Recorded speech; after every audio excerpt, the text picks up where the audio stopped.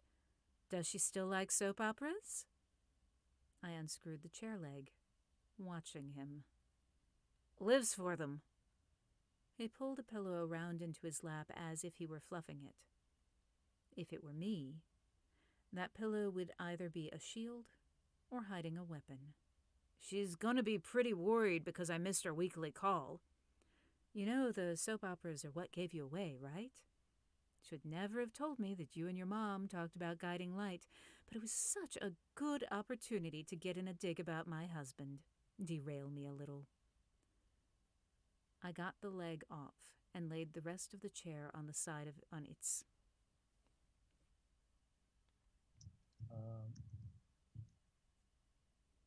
After off. Okay. I got the leg off.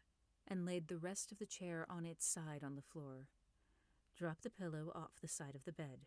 Aw, come on. You bastards murdered my husband! My throat hurt. I slammed the chair leg on the mattress right next to his foot. Kurt couldn't...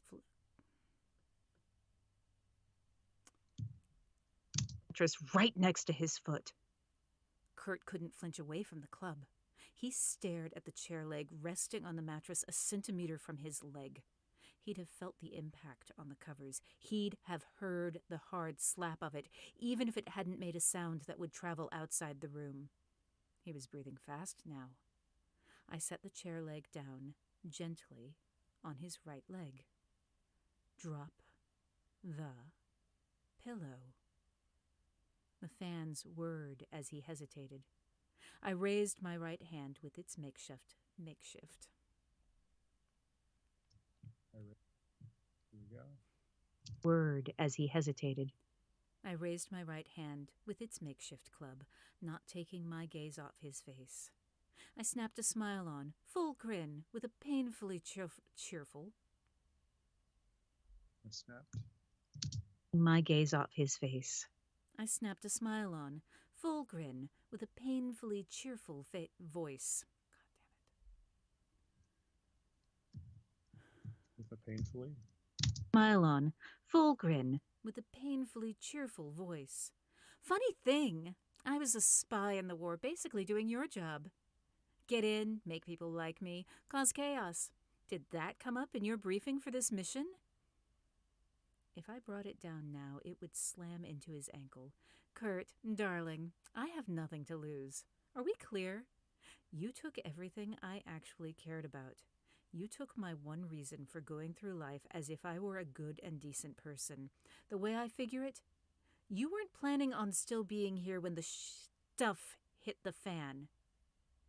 If you were on an actual suicide mission, you wouldn't have tried to warn us about the things that might be fatal to you. You still have a sense of self-preservation. I don't. So, you're going to drop the pillow, and then you're going to answer my questions. The vein in his neck pulsed as if he'd been running. A bead of sweat made its slow way down his temple. With an almost audible... way down his temple. With an almost audible snap, the resistance drained out of his body. He shook his head, shrugging. What the hell? This'll be easier. Kurt dumped the pillow off the side of the bed.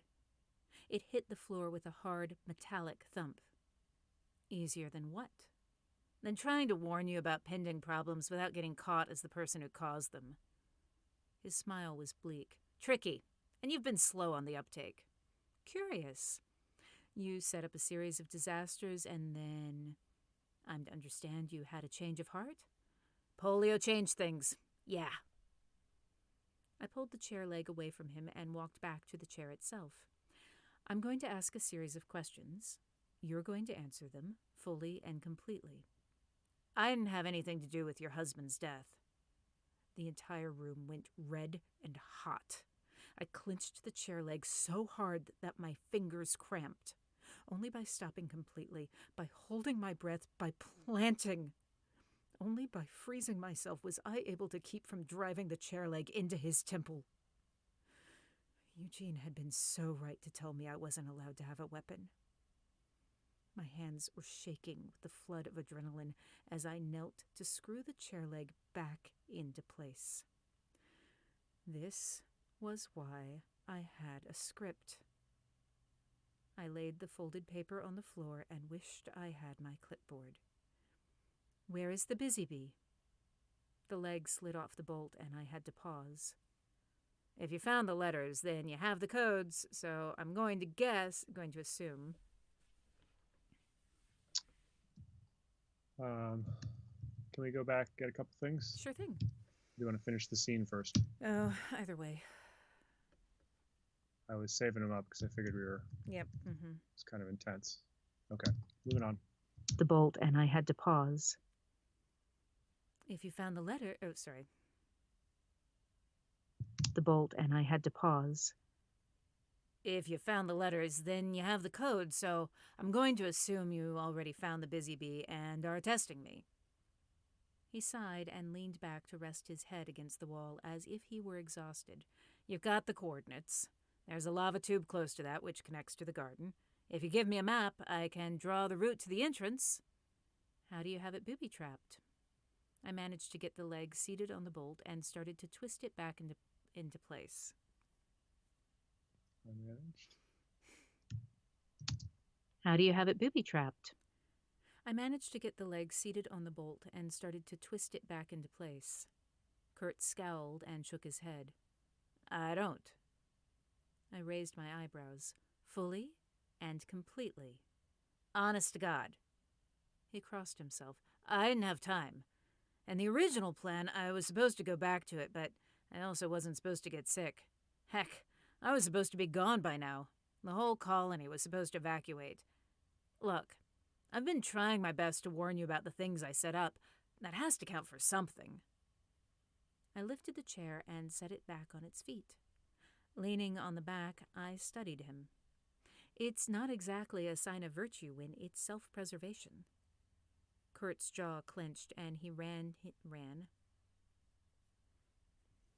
Kurt's jaw? When it's self-preservation. Kurt's jaw clenched, and he ran his hand over the blanket covering his legs. I'm not the only one this affects. Like, Garnet won't survive re-entry. It took me a moment to find a connection. Garnet was one of the polio patients who had been in the women's ward with a reedy, thin voice because the polio messed with her lungs.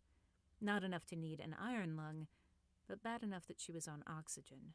Ah, right. Altruism. Though in truth I had not known Garnet's condition was that bad. Yes, altruism. This entire space program is basically a eugenics project.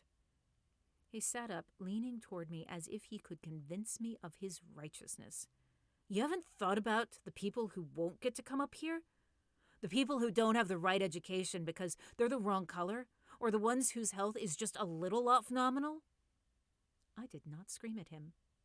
I did not shout that I thought about that every day because I had a husband with a heart condition. I had a husband.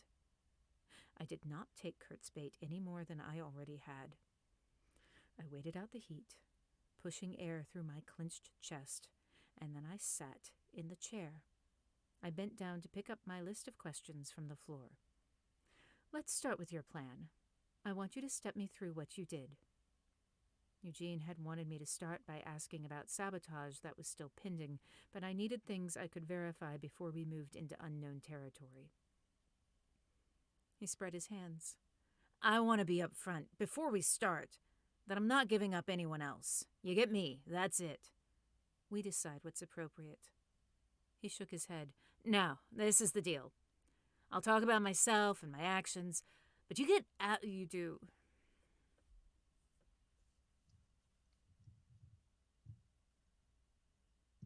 talk about myself. Now, this is the deal. I'll talk about myself and my actions, but you absolutely do not get anything else about anything about anyone else. But you absolutely. Mhm. There we go. Talk about myself and my actions, but you absolutely do not get anything about anyone else. No names, no genders, no personal details at all. I shrugged. You can try. We'll see how long that lasts. How long it lasts. We'll see. I shrugged. You can try. We'll see how long it lasts. The original plan. He sighed with his lips compressed. The idea was to make the IAC withdraw from the moon with a minimal loss of life. Minimal loss. I raised my eyebrows. You hit the CO2 scrubbers.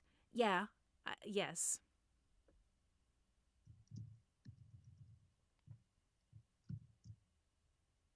There we go.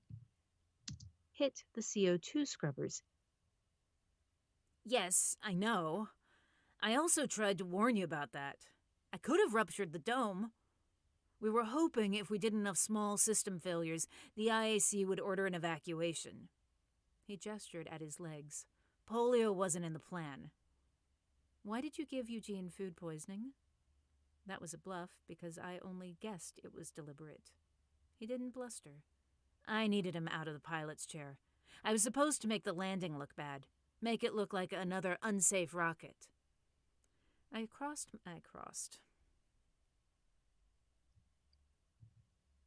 Another unsafe rocket. I crossed my legs, watching him. But you snapped it down too hard, didn't you? Breaking the landing strut was an accident. That made him blush, oddly, as if messing up as a pilot was the worst thing he could do. I'd never landed in lunar gravity and misjudged. It's not like I could practice it in the simulator. I didn't plan on getting grounded. That complicated things. Kurt smiled, and it was grim. But I didn't lie to you when I said I could fake a misfiring thruster.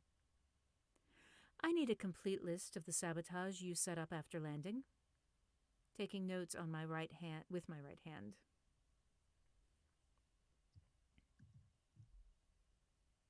For landing. As you set up after landing. Taking notes with my right hand on paper on my knee was going to be a mess. I wanted my clipboard. Take a minute to think about it while I bring Mister? Who knows why. I wanted my clipboard. Take a minute to think about it while I bring Major Lindholm in. Kurt watched me as I went to the door and unlocked it. The lock snapped open with an audible click. Shit. I'd been so good about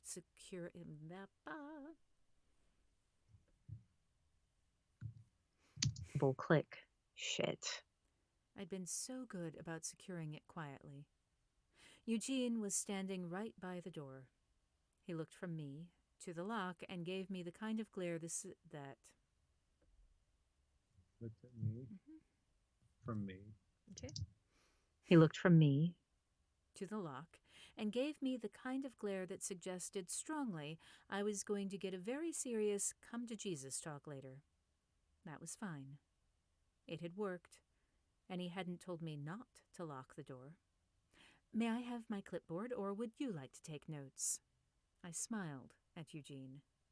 Based on the look he returned, I imagine his sons did not get out of line very often. Eugene held the clipboard out and followed me into the room. I sat in the chair, facing Kurt again, with Eugene looming behind me. Once my papers were clipped back into place, I nodded to Kurt. Start talking? List of sabotage.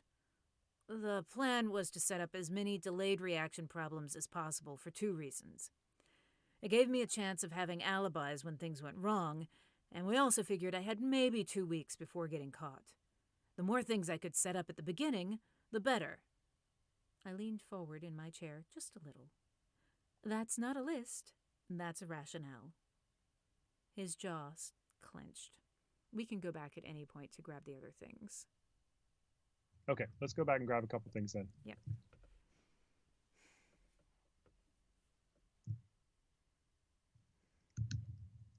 Okay. Let me scoot back here. Mhm.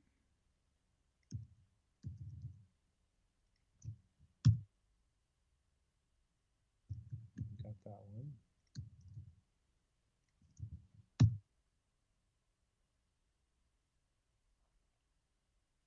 That one's okay. Here we go.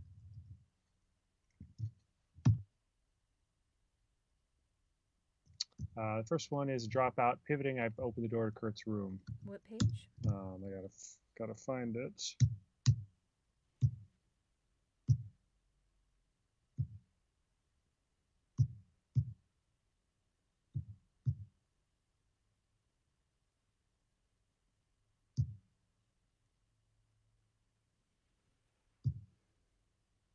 Page 483, 1, 2, third paragraph down, first line.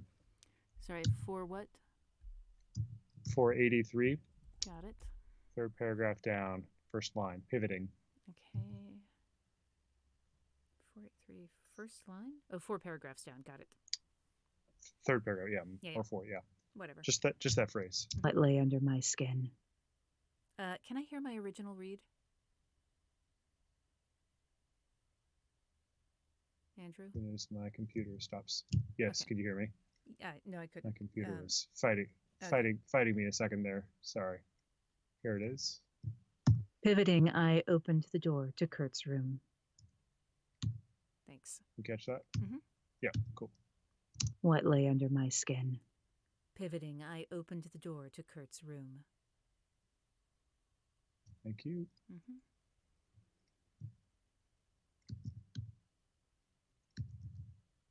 Question.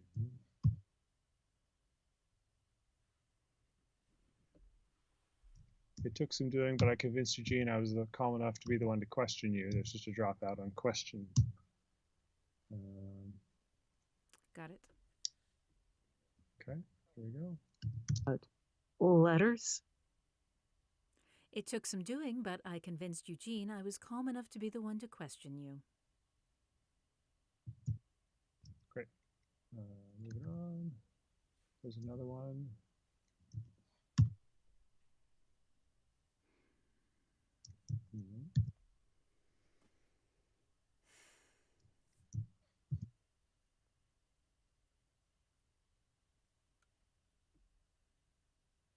That one's okay.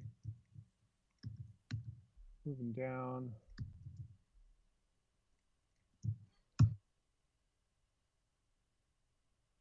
So take a listen to, just twist to the left, unscrew it, voila. That's the voila. Yeah. Take a listen if you want. Just twist to the left to unscrew it and voila.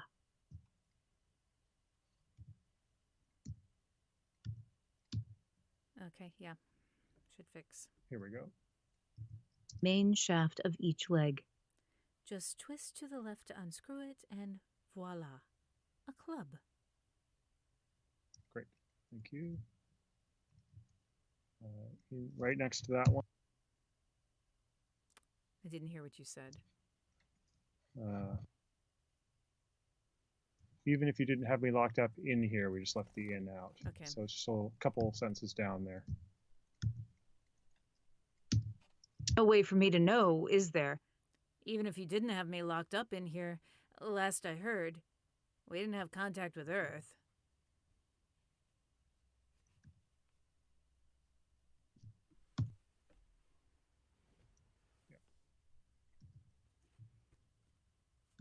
Okay. There's 2 more. Okay.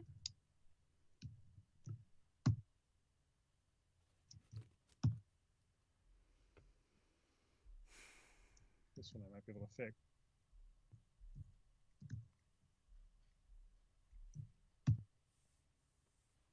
I got this one, I think.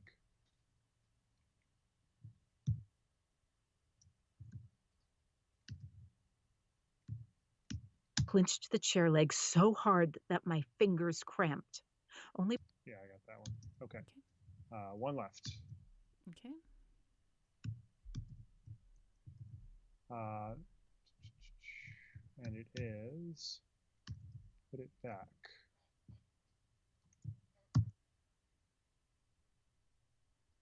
I lifted the chair and put it back on its feet, which is down at the bottom of page 486. Okay. Second paragraph from the bottom. Okay. Got it. Here we go.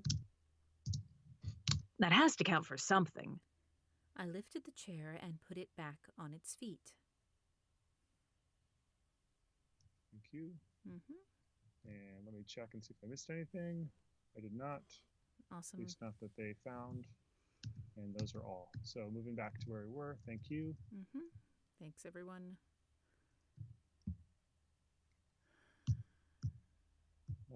After that's a rationale. So his jaw clenched. That's where we are. On page 489. About Got a quarter it. of the way down. Got it. Here we go.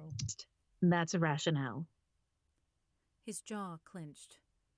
All right. I swapped out filters in the CO2 scrubbers and all the modules with a fake. I used perchloric acid to make a time delay to disable the dehumidifiers. I added moon dust into the fuel tanks of the busy bees. Added. Here we go. To disable the dehumidifiers. I added moon dust into the fuel tanks of the busy bees and rovers. I disabled smoke detectors. I stripped wires to increase the likelihood of shorts. He looked at me and winced. I was going for small shorts, and I'm genuinely sorry you got hit. Doubtful.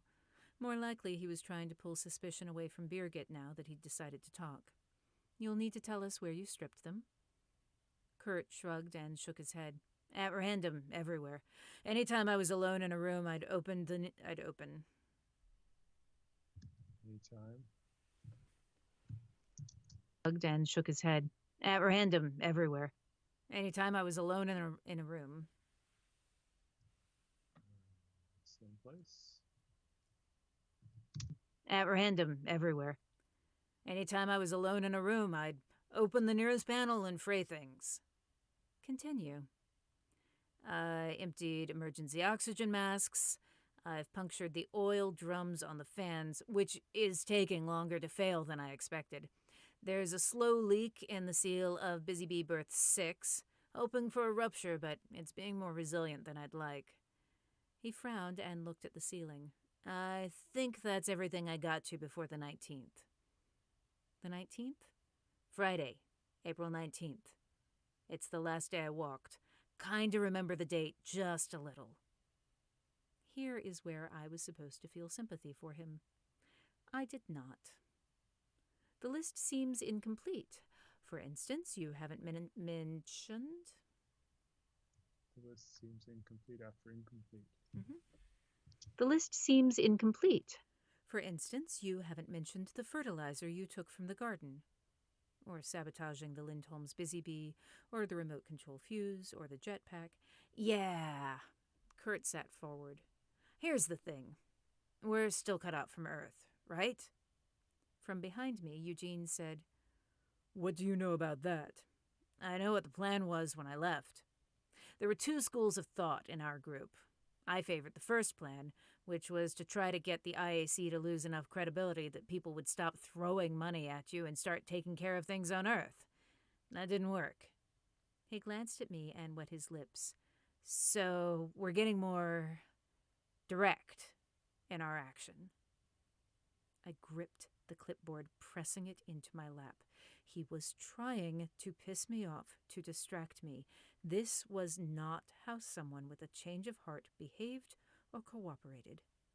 This was how someone who had been caught attempted to still cause problems. Lifting my pencil, I tested the point, watching Kurt. Less commentary, more details. They've blown the radio dishes.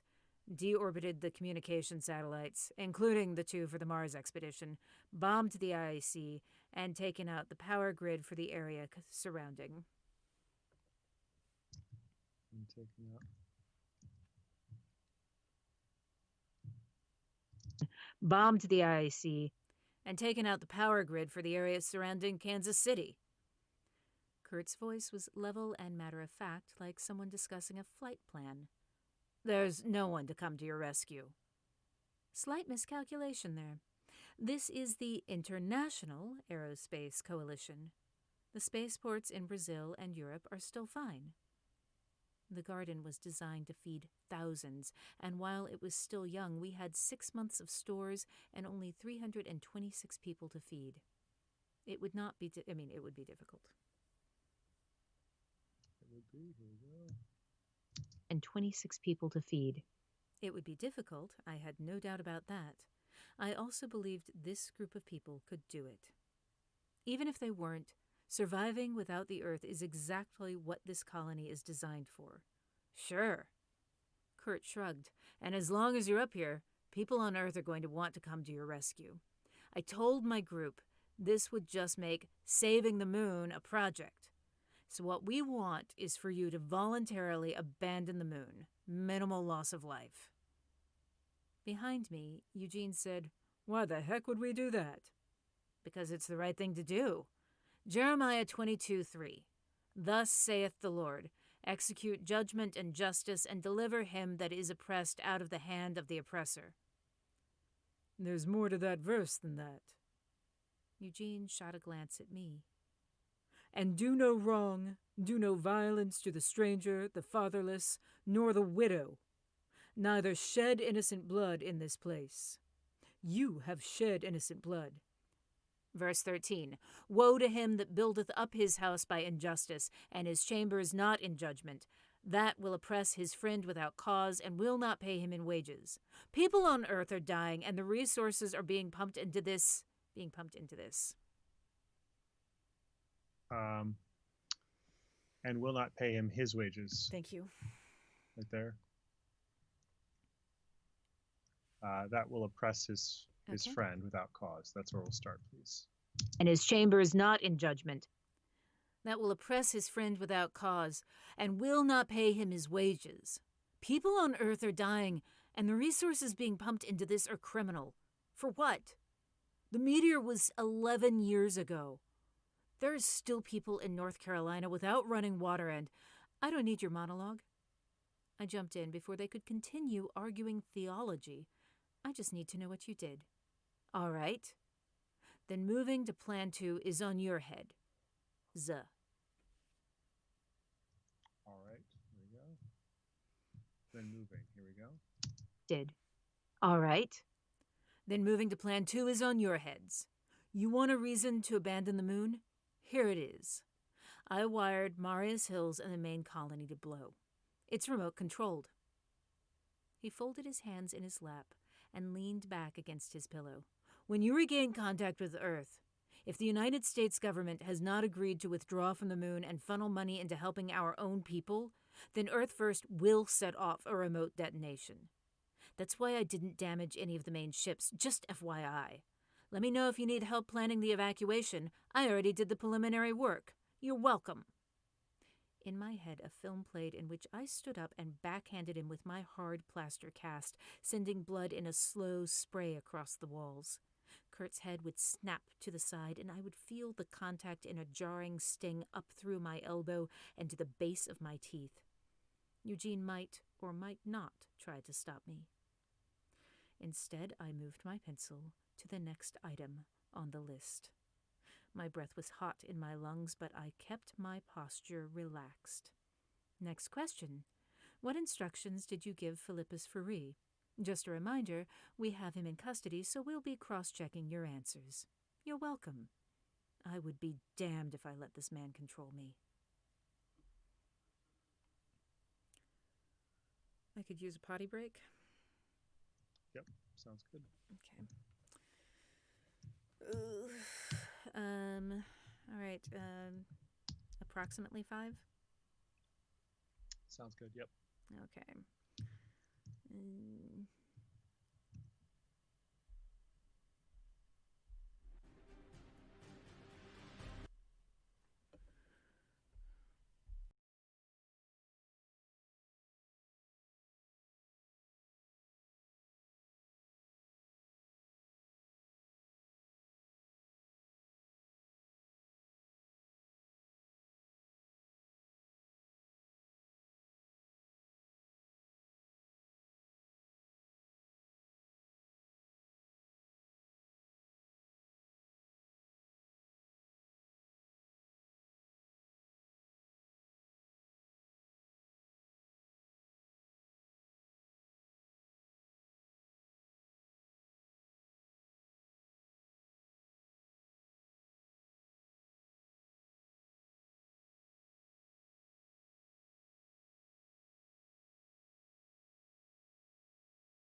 Elsie was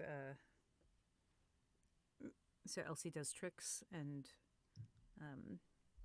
so I had her do a couple of, we do training randomly. So I had her roll over, Right.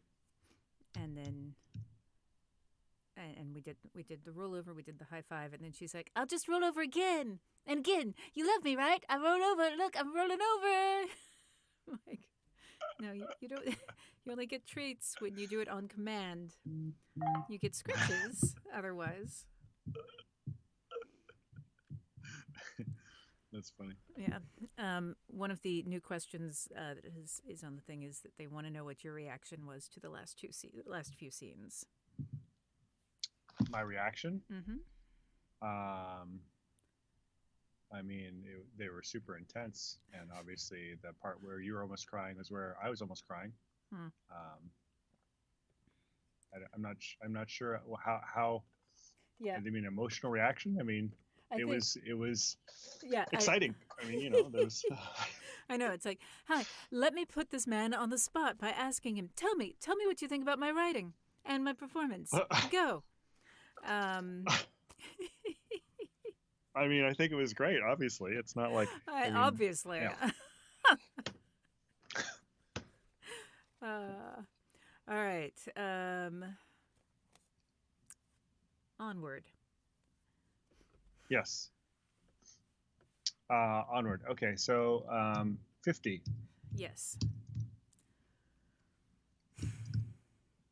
I will say that whenever it's an intense scene, I basically try not to stop for any fixes till after we're done. Yeah, which I always appreciate. Yeah. So that's why I went longer than usual. I think we'd passed the part where it was important, but yeah. Better to overcorrect than undercorrect. Yep. Okay, here we go. 50. Just a reminder, we have him in custody, so we'll be cross-checking your answers. You're welcome. I would be damned if I let this man control me. 50. Artemis Base Mission Log, Acting Administrator Eugene Lindholm. June Firth? I mean, June Firth is Colin Firth's very attractive sister. Nice. Administrator Eugene Lindholm. June 1st, 1963, 3:37. Maintenance order. Overhaul all fans, checking for damage to oil drums. The pages on my clipboard were covered with notes I had taken as Kurt talked. At some point during the hours we questioned the man, Eugene brought in another chair. He sat next to me, occasionally interjecting a question, but mostly just looking intimidating. As Kurt yawned wide enough that his jaw actually popped, I flipped through the pages. What was Faustino doing for you when he died? He was fatigued enough that for a moment his constant, slightly cocky mask cracked, and I saw what looked like a real emotion. Regret. Kurt sighed and lowered his hand. Nothing, and I wish to God I hadn't introduced him to the skis. He looked down at the covers, tugging on them. Funny, that's the thing I feel guilty about. But you did use the skis? He nodded. His hair was tousled out of its crisp part, with mouse-brown strands sticking up like old hay. His entire body drooped with fatigue, and I did not think that was an act. Yeah. Philippus made them, which you already knew, but he thought it was all above board. Eugene raised his eyebrows. Nothing about those skis was above board. Kurt winced. You know what I mean. They just liked skiing and thought it was harmless fun. Stifling another yawn, he said, Philippus probably told you he helped me move some gear. He legitimately thought it was a work assignment, but that we were cheating by using the skis to make it easier. That did, actually, match what Philippus had said, although with a great deal more crying. What gear? Fertilizer. We transferred it out of the lava. Let's listen to Kurt real quick.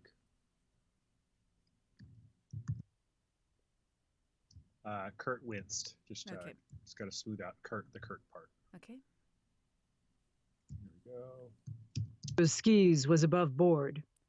Kurt winced. Thank you.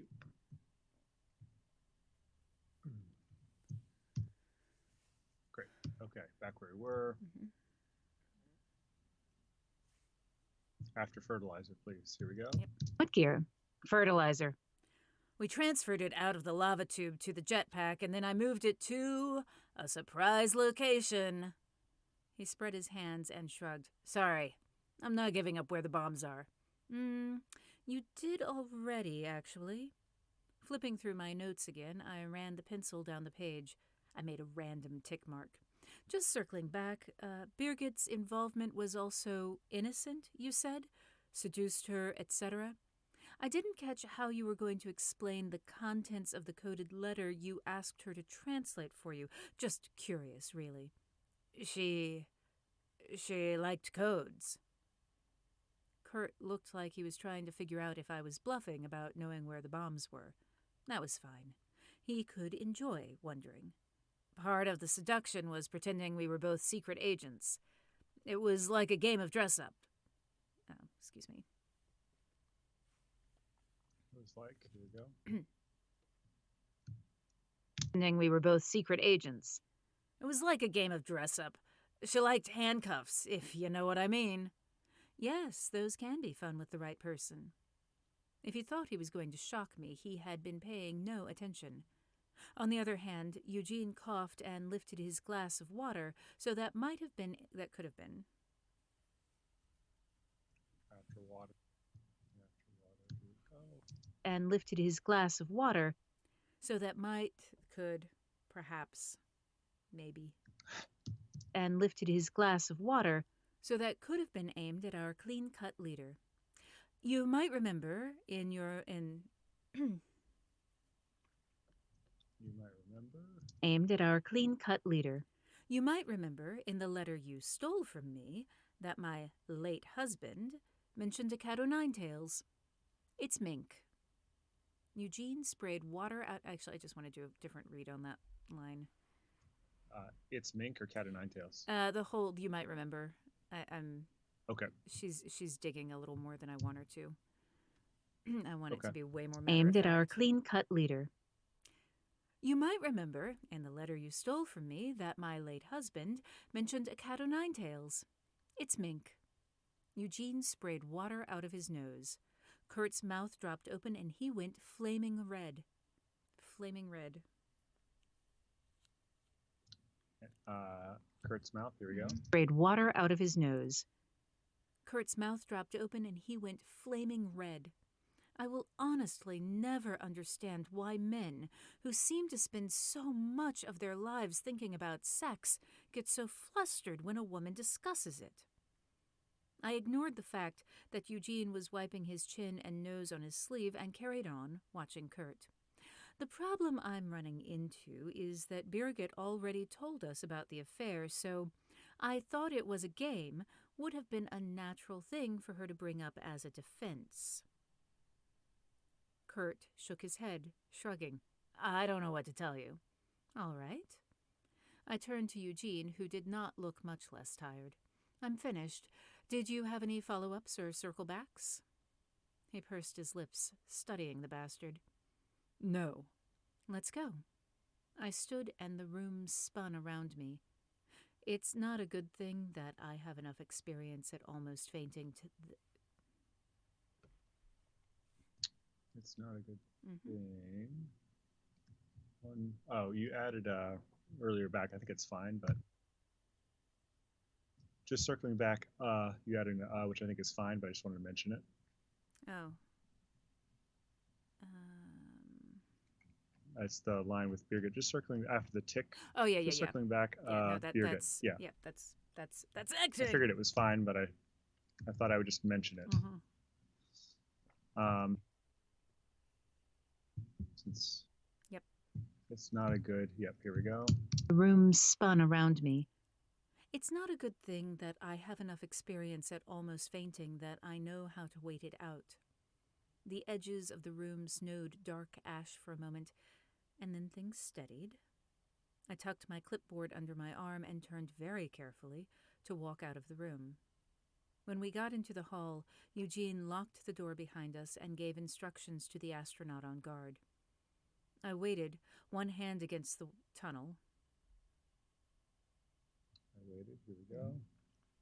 Questions to the astronaut on guard. I waited, with one hand against the tunnel, until Eugene joined me. What do you think? Are you okay? Dizzy. I am very proud of myself for not lying to him.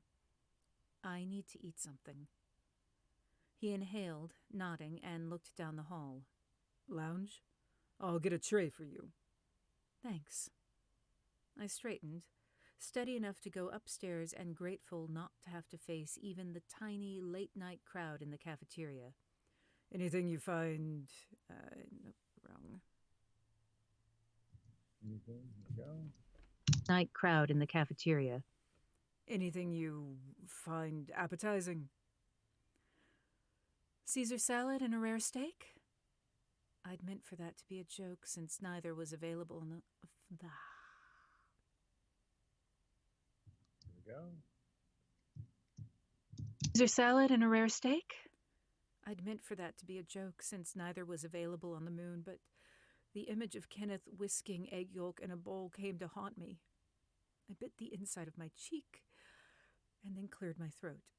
Sorry. Kenneth always... Here the peaches usually work. Cottage cheese sometimes. Eugene nodded as if we were out together at any normal restaurant and I was placing a completely normal order. Copy, I'll run. Or I could use technology and ask someone via the intercom to bring us both some food. Glad we're both brilliant. I smiled at him as we walked to the stairs to the lounge. And in answer to your question, Kurt spent most of the time sowing disinformation mixed with just enough truth to make us check every statement he made. That is a train?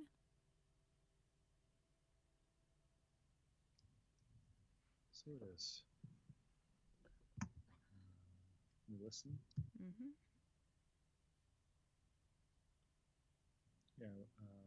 To check every statement he made, so we'll have to pick it up when the train is gone.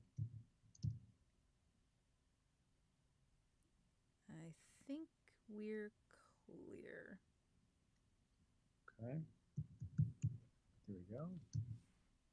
Mixed with just enough truth. To make us check every statement he made. Eugene paused to let me precede him up the stairs.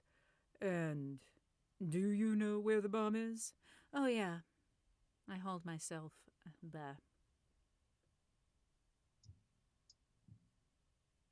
After, oh yeah, here we go. Bomb is? Oh, yeah. I hauled myself up the steps. It's still in the Busy Bee. The jetpacks can't carry a load. That's why we didn't use them after the test. They're unstable. The footprints Myrtle and Halim saw are him loading the jetpack, realizing the problem, and then unloading it. Stride length is different because he was tired or having the first signs of leg weakness from the polio. And Fourie going out after the quarantine lifted? Retrieving his skis. Kurt wants us to think that he's got the main colony rigged to blow, which is why he wants us to think that Fourie helped with unloading the Busy Bee. 3 problems there. 1, we found the main colony detonator. 2, the aforementioned difficulty with the jetpack. 3, despite Kurt's efforts to confuse us, the logs give us independent verification that Fourie went to the Garden Outpost, not Marius Hills. I did not remember the staircase being this long. Also, Kurt is not pushing to get moved elsewhere. He's not worrying about anything happening to the main colony. Just to be clear, the Busy Bee is rigged as a bomb in the lava tube that Myrtle and Halim want to explore in 4 hours? Yes. Tell them not to go in? I finally walked into the lounge, squinting against the long shadows of lunar dawn. The brilliant sunlight, even with the polarized glass, was a jarring contrast to the wee hours of the morning. We'll need to get, I don't know, Mavis and her team out there to defuse it? That's not your skills? That's not. It's not in. Here we go. And her team out there to defuse it? That's not in your skill set? I snorted and dropped into a chair. I was a spy, not a bomber. Exhaustion threatened to pull me down in a gravity well of fatigue. Oh, and Kenneth doesn't have a mink cat o' nine tails. The present tense sat there. Eugene opened his mouth and inhaled, shaking his head as it turned into a yawn. I didn't think so. It was Suede. He choked on nothing. It was impressive. Pounding himself on his chest, he watched me slowly smiled. Eugene shook his head. I am suddenly very glad you never played poker with us. Actually, it was Zebra. He rolled his eyes and went to the intercom. I'm calling in for food. Hush. I settled in the chair and could feel myself starting to fall asleep, so I sat up and dragged the clipboard onto my lap.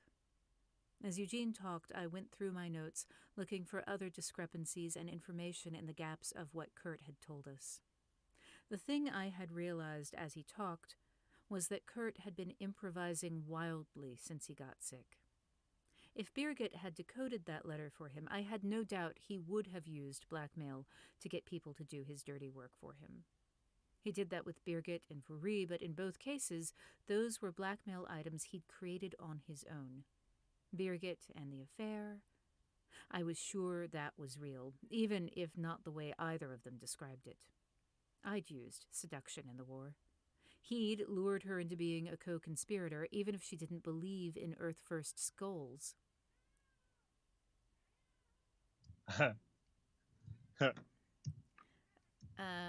Excuse me.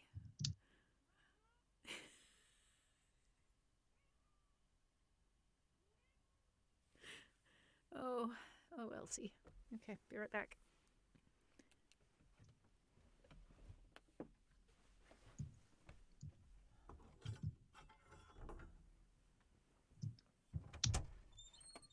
Oh, hi, little girl. Oh, is that your rainbow snake?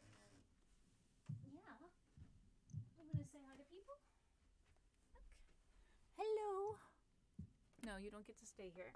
You and your rainbow snake go into the other room. I appreciate your love. No.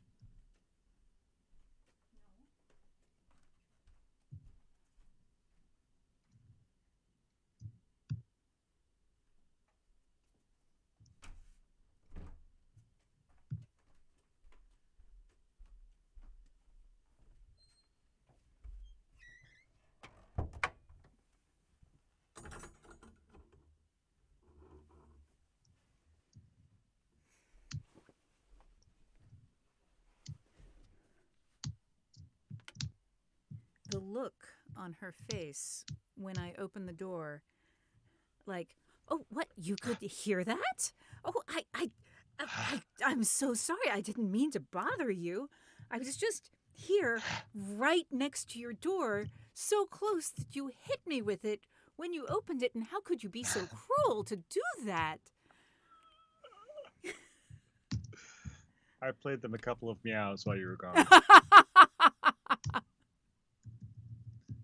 I think I made them loud enough.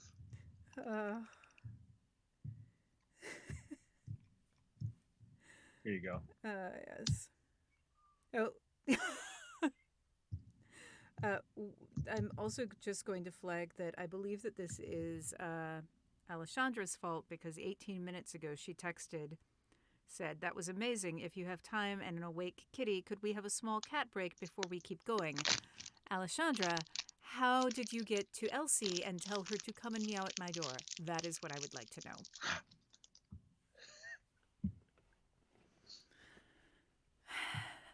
Okay. So we got to fix two things. Much as I would like to fix this one myself, it's faster if you do it. Okay. So, bottom of page 496. Okay. Exhaustion threatened to pull me down a gravity well of fatigue. I think you said in a gravity well. Thank you. Mm-hmm. Someone else caught it. I'm just relaying it. Thank you, person who caught that. Indeed. I, not a bomber. Exhaustion threatened to pull me down a gravity well of fatigue. Thank you. Mm-hmm. 1 sec. Yeah.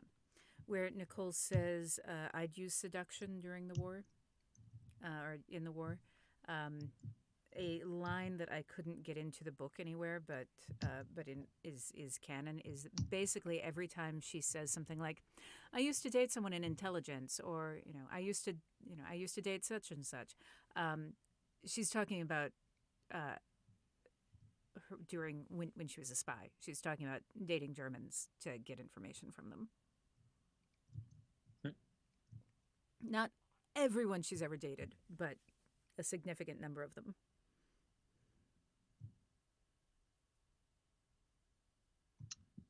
Okay, and then on top of page 497, he watched me slowly. Let's just out of curiosity. What did I actually say? Haha. See if you believe this. He watched me slowly smile. Take a listen. Impressive. Pounding himself on his chest, he watched me slowly smile. No. Jean shook his head. What's that? It was pretty good, but You can do it better. yeah. There's the. I mean, yeah. If we didn't have you here, I could make it better, but you're here, so let's do Yes. it. Nothing. It was impressive. Pounding himself on his chest, he watched me slowly smile. Thank you. Yeah.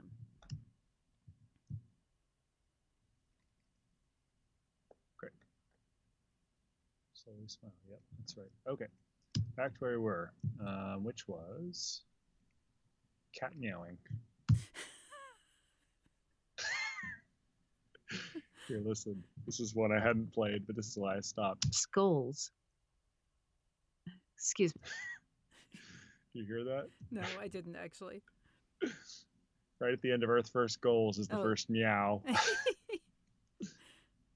Well, she's locked in the bedroom on the other side of the apartment. She has escaped from there before. So, my grandfather built the house. It is wonderful, but not all of the doors secure. Gotcha. And she's a very determined all right. creature. Yeah. I'm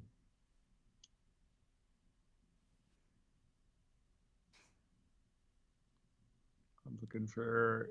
I'd use seduction in the war. Okay, yeah. There it is. Yep. I'd use seduction in the war. Okay. After war. Okay. I'd used seduction in the war. He'd lured her into being a co-conspirator, even if she didn't believe in Earth First's goals. He'd trapped Philippus Fourie. He trapped. Here we go. Earth First's goals. He'd trapped Philippus Fourie by getting him to make the skis and use them.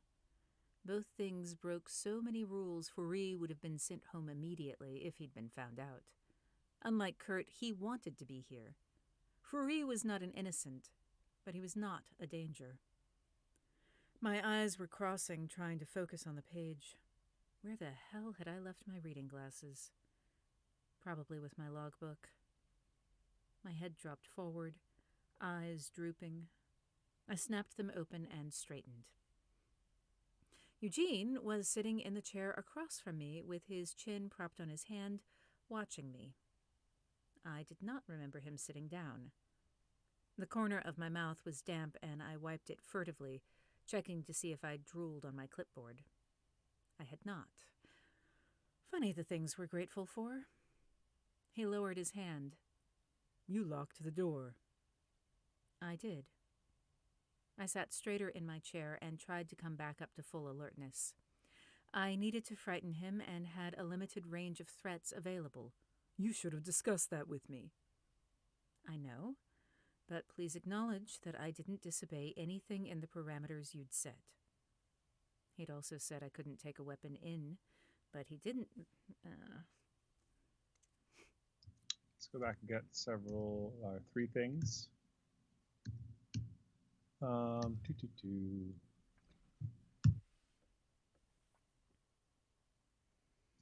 Fourie was not innocent. You said uninnocent, I believe. Thank you. Where is that? Got it. Bottom of 497. There it is. Thank you. Yeah, I got it. Kurt, he wanted to be here. Furi was not innocent, but he was not a danger. Okay, and then the next one is mine. Let's see here.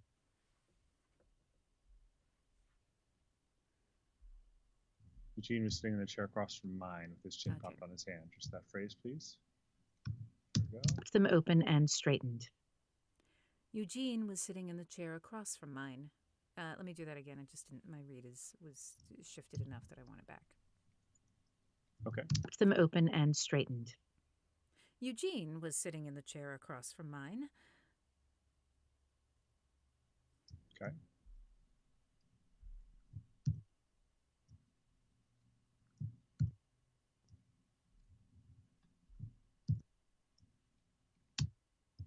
Just making a little.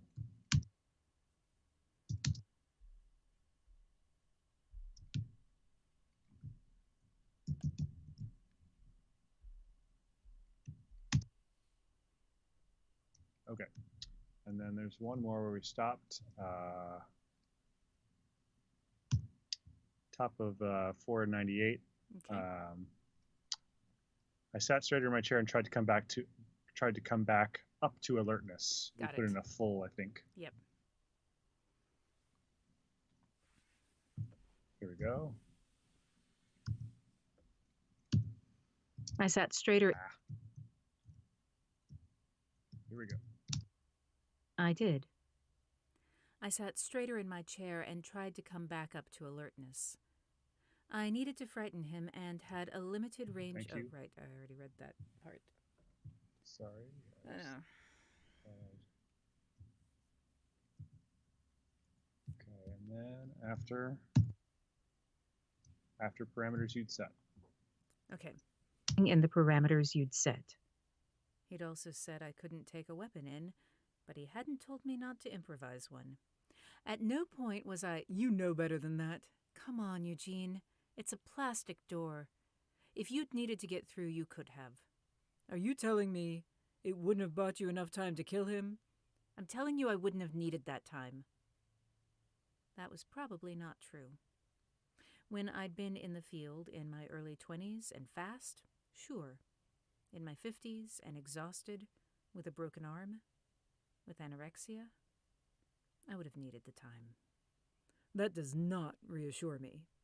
You made the consequences clear. I held up my hand as he drew breath. Hang on. I resent how right you are about my motivations. My career with the IAC is toast.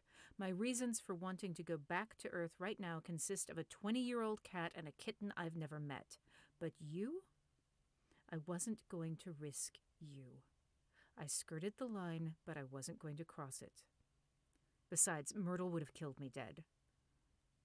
He laughed. Yeah, well, she's going to do that to me when she finds out I sent you in. Which she would know because he would tell her. The same way I would tell Kenneth. Delayed and off-handed and underplayed as if it were no big deal. I sighed and shifted the clipboard in my lap. We need to send someone out to check all the old landing sites. Eugene frowned. There was a 2-year gap between I started launching and when he did. He'd never come to the moon without satellites. Of the people up here currently, only Halim and I had used the old-style landers. Before we got the navigation satellites, we had high-gain antennas on the landers. Later missions had them only on the orbiter because the satellites provided the coverage. Let's check a couple things. Okay.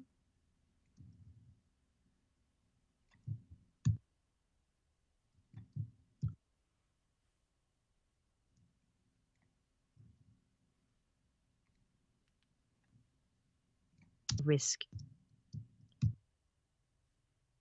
Okay, that's one.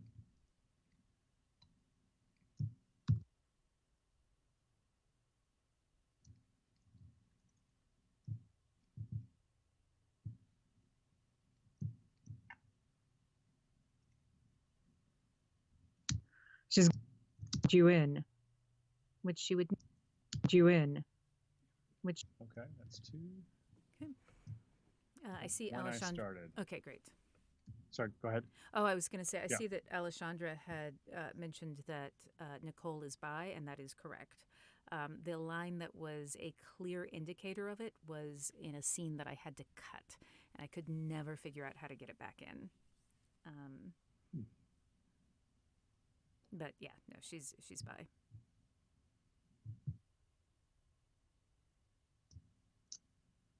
It's a 2-year gap. Yeah, Okay. there's a 2-year gap between when I started launching, blah, blah, blah. There Got we it. go. Yep. There's a 2-year gap between I started launch. Eugene frowned. There was a 2-year gap between when I started launching and when he did. He'd never come. Bleh. Okay. Hold on.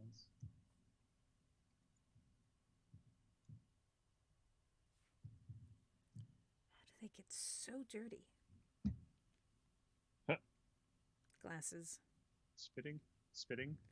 No, I am not spitting on my glasses. Thank you for that truly disgusting suggestion.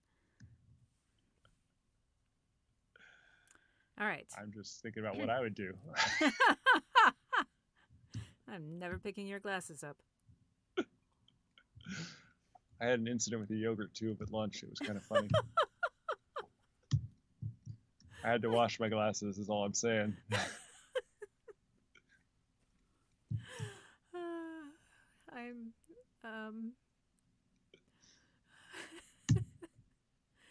The images. It was unexpected and inconvenient. That's all I can say. I can imagine.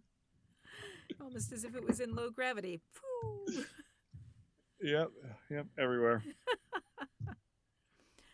Okay. Okay. Picking it up. Here we go. After high gain antennas on the landers, please. Got it. Antennas on the landers. Later missions had them only on the orbiter because the satellites provided the coverage. He sat up, eyes widening. Can we use that to contact Earth? Yes, maybe. It depends on someone having a way to listen, but I shook my head before I let myself get distracted. If any of them are missing, then Kurt's threat about a remote signal from Earth might not be a bluff. And they might not need to wait for the IAC to reestablish contact. Eugene stared at me as shock slackened his face, followed by widening, horrified eyes, and then his jaw tightened with rage. I should have let you kill him. He may have uses later. I rotated my cast as much as I could, picking at the plaster. But I have another suggestion you aren't going to like. He shook his head. This isn't time to play. After we eat, I said it out loud to remind myself that I could not skip another meal. Tell Ana Teresa to take my cast off. Halim and I are the only 2 people on this whole tiny.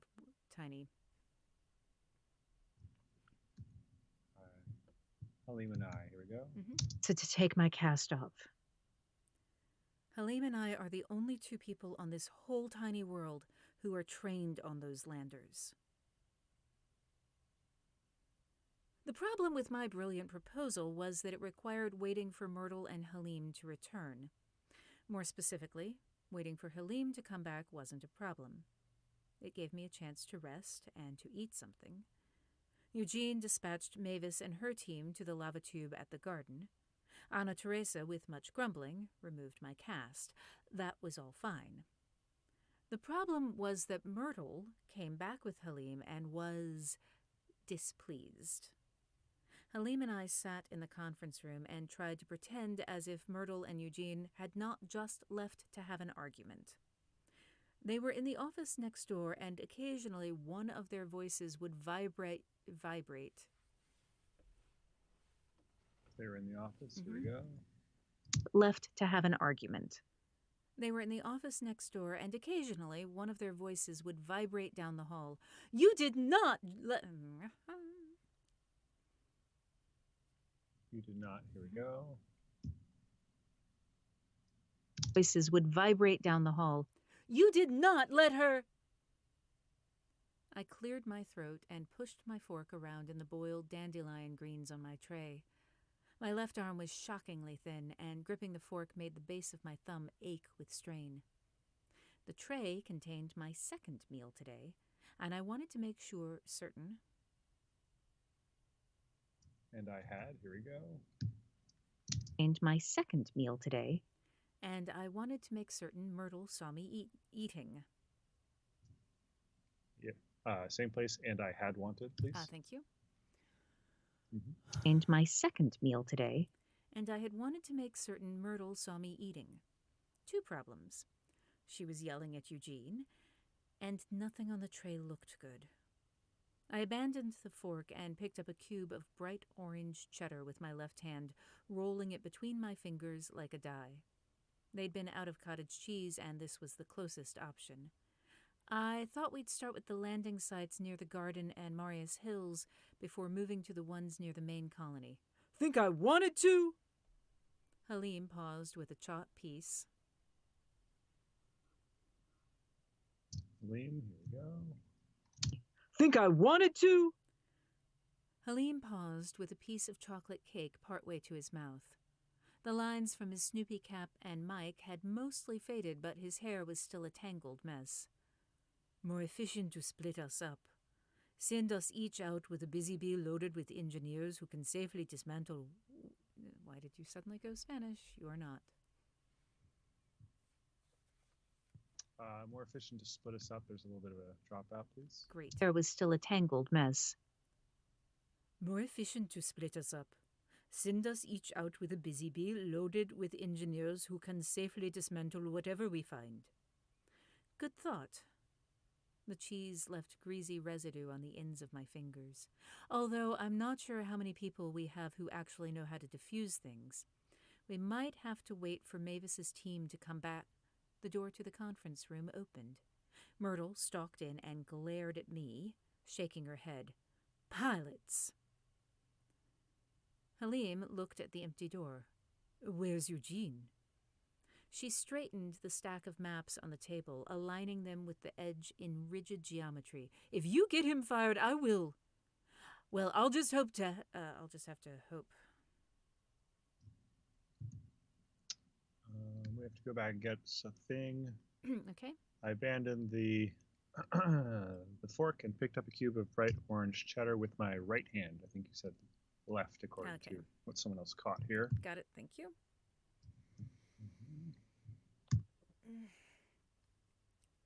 Gotta find the spot myself.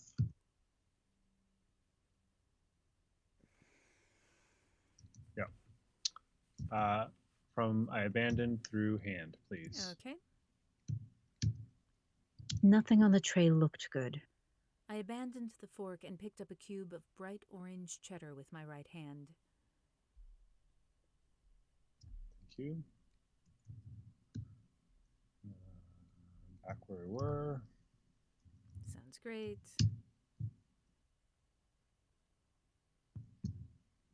After, if you get him fired, I will. Here we go. Okay. If you get him fired, I will. Well. Sorry. One more time.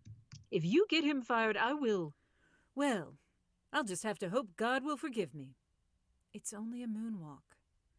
I set the cheese on the tray and wiped my fingers on my napkin. It's not doing anything we haven't trained for. You know how it will look in the news if you die out there? Yes. It's a very big dog. Yes. Is that Captain? That's Captain. I think he's done. Okay. After, yes. So starting with picked up the cheese. Mm-hmm. Yes. I picked up the cheese again because the last thing I needed was needed. Yes. I picked up the cheese again because the last thing I needed was for her to see me not eating. I've spent most of my adult life being evaluated for how I appear in the news. Thank heavens we don't have to worry about Halim's appearance in the news. Myrtle winced a little. You know it's different. I was the widow of a beloved politician. I was white. I was a woman. If Halim died trying to defuse a bomb, he would be heroic. I would just be a tragedy.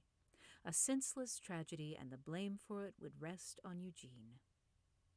I tore the cube of cheese in half. Believe me, I considered going out unauthorized so it wouldn't blow back on him. Halim looked aghast at the suggestion of doing a solo moonwalk. Myrtle just looked sad. I'm trying very hard not to be stupid. I put the piece of cheese in my mouth. It had enough lactic acid that my mouth watered a little. But I do know my judgment is off. That's why I suggested it so we can work the problem together. Myrtle rested her face in her hands with her elbows on the table. He's calling the department heads. God help us all, but we're doing this. Halim and I exchanged glances. All I'd had time to do was tell them about the idea before Myrtle had hauled Eugene out of the room. Halim's idea of splitting us up hadn't been posed to Halim's idea, here we go. Yeah. Hauled Eugene out of the room. Halim's idea of splitting us up hadn't been posed to the group yet. We?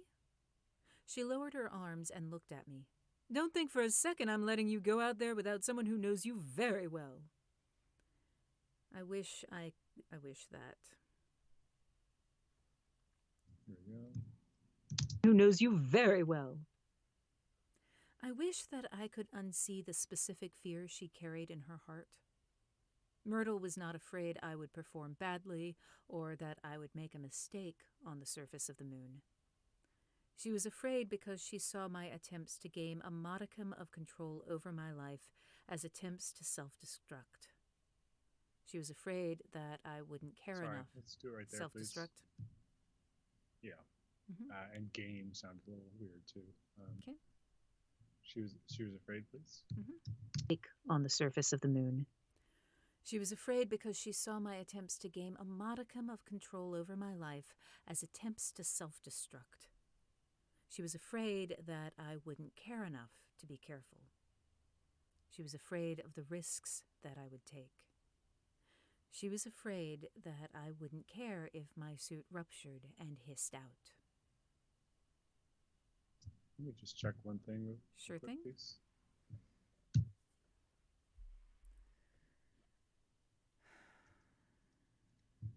Gain still bothers me a little bit. Take a listen. Maybe it's just me. Okay. She was afraid because she saw my attempts to gain a modicum of control over my life. It does sound like it's game. I don't know why. Yeah. All over my. Let's do that phrase through control over my life, please. On the surface of the moon. Oh, wait.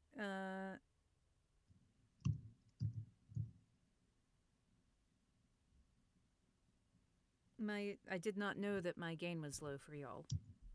I thought that we had fixed that earlier. So Andrew and stuff is louder? No, wait, I watched it yesterday. It seemed fine. Was it just today that it's weird?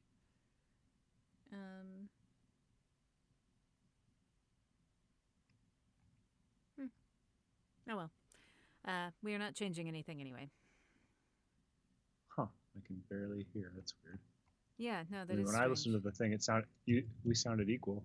Yeah. But that was yesterday's. I haven't listened to today's. No, me neither, but nothing has changed on the thing, so I don't know. I can hear Oh, you. I'm yeah. listening to it right now. Weird.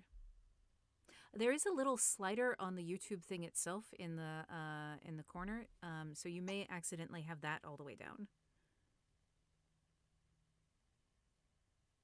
I am louder than you though by a somewhat significant amount. I can lower my send if you want. It's okay. We won't worry about it. See, if you lower your Okay. send, then the playback gets lower too. I think I can just lower my talkback without lowering the playback. Oh, cool. Yeah, we can worry about it Let another me just time. see. Okay. Here we go. So, After on the surface of the moon, please. on the surface of the moon. She was afraid because she saw my attempts to gain a modicum of control over my life as attempts to self-destruct. Thank you. Mm-hmm.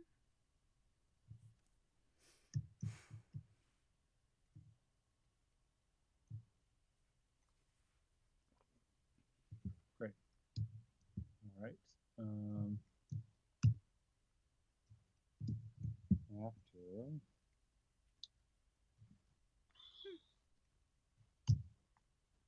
Excuse me.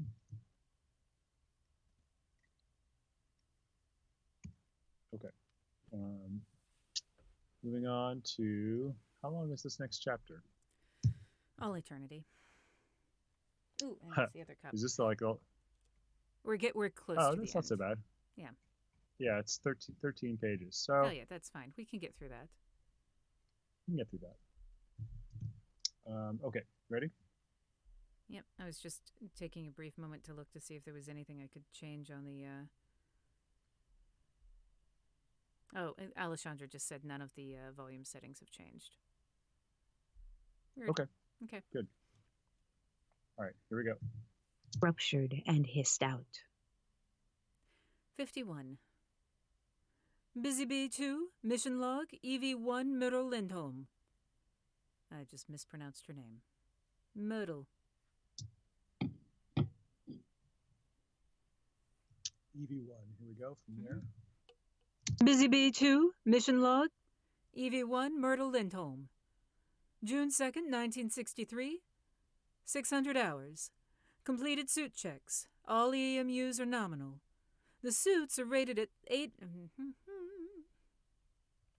we do all EMUs nominal, please? Okay.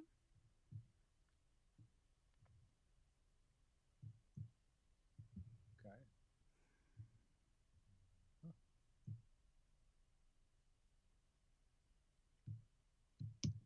Completed suit checks. All EMUs are nominal. The suits are rated at 8. Bah. Suits. Mm-hmm. 1 second.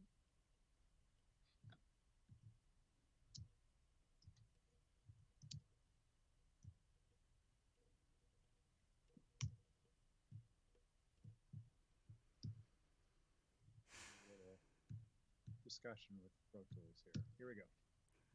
All EMUs are nominal. The suits are rated at 8 hours of consumables, so for each side. What? Sorry. I had a discussion with Pro Tools and Pro Tools 1. One more time for me, Okay. please. Yep. Same punch. Why are you All quieter? EMUs are nominal. The suits are rated at 8 hours of consumables, so for each site, I've allotted a maximum of 4 hours with a refresh between sites. And the overall walkback limit is set at 14 hours. My breath was loud in my helmet as I stood in the airlock of the Busy Bee waiting for the air to finish cycling out. Myrtle was by my left shoulder, giving a thumbs up to the 3 engineers waiting in the main cabin of the Busy Bee for us to assess the site. Mavis, Eunice, and young Chu, who was also rated as a pilot, just in case. We were pretty sure that if Kurt wasn't bluffing, the antenna he was using would be at one of the landing sites near the Marius Hills outpost. That's where Eugene sent Halim. But if we were wrong and something happened to Myrtle or me, the engineers had a way home. Myrtle checked the indicator on the outer hatch. She wore the red stripes of EV1 and was in command of the mission, which was fine with me. My role was solely to examine the lander, make sure nothing was off nominal, and then we would move on to the next landing site. Under my Snoopy cap, the comms gear pressed against my cheek, my ears and cheek. After Snoopy Cat, please. Mm-hmm. You have turned your volume down so much that I am having trouble hearing you now. Oh, I have. Yeah. Well, let me fix that. Didn't think it would be that much. I only did 60B. Is that better? Yeah, thank you. Sorry about that. It's okay. After Snoopy Cap, here we go. Under my Snoopy cap. The comms gear pressed against my ears and cheek. Myrtle's voice crackled over the tiny speaker. Airlock pressure going toward 0. Verify suit circuit 36 to 43. I used my wrist mirror to check the settings on my suit. That's verified? FIPCA pressure down.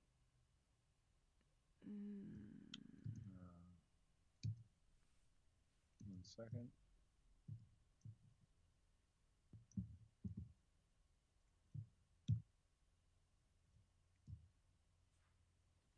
Just want to close up.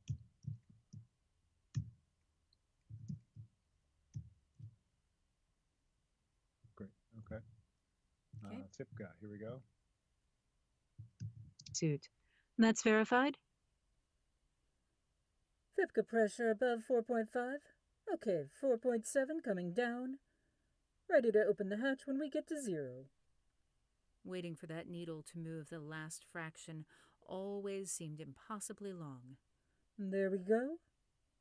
Point 1. I'm opening the hatch now. The tiny remainder of atmosphere evacuated the airlock, appearing as a brief mist, and was gone before the hatch fully opened. Myrtle climbed down the 3 steps from the busy bee to the surface of the moon.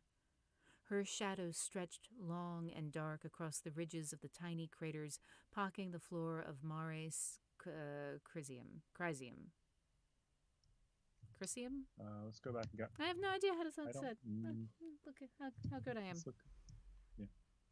I don't know that one. Let me look it up. And then I Okay. have a couple little fixes. Okay.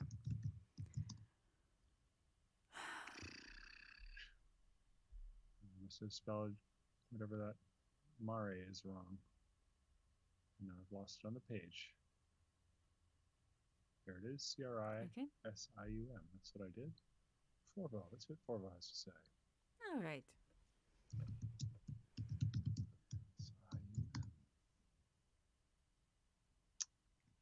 Is it helpful? Yeah, just in case anyone is wondering, we are not finishing the novel today. So we will be recording tomorrow, but it will be a partial day. Wikipedia? Really? It's not in there? It's not on Forvo. Huh. Yeah, try Wikipedia. I mean,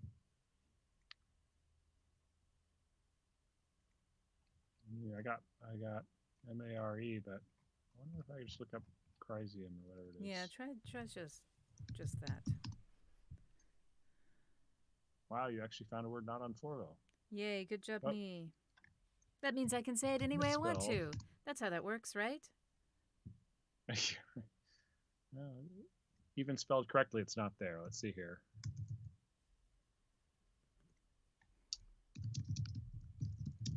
Huh. How to pronounce and say Mare Cris? Let's see here. Pronounce wiki word.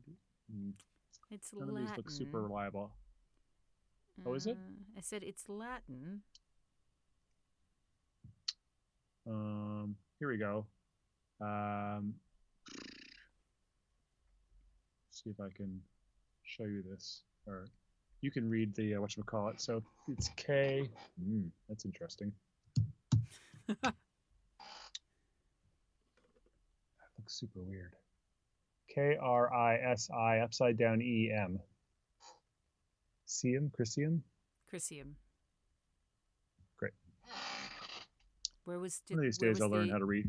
Yeah, where was the Wikipedia? emphasis? No, where was the emphasis? It doesn't have an accent. It's all one word. It says, I will go look at it. sorry. It's on Wikipedia that I'm looking at it. Okay. The Sea of Crises. I'm not saying that I picked this for a reason, but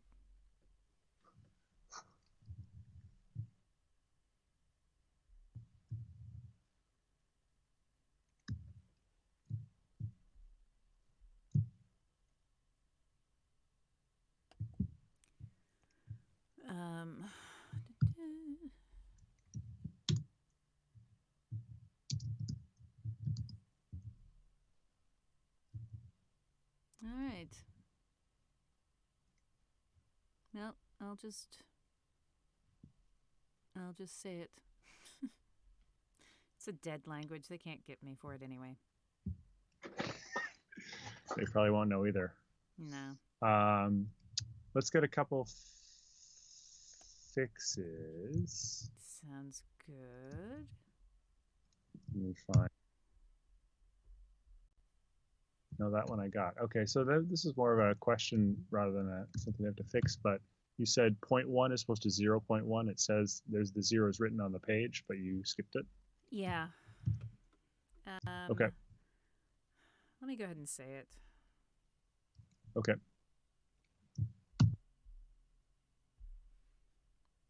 All I need is 0.1 in Myrtle's voice Okay. with the comm thingy. There we go. 0.1. Thank you. That is that.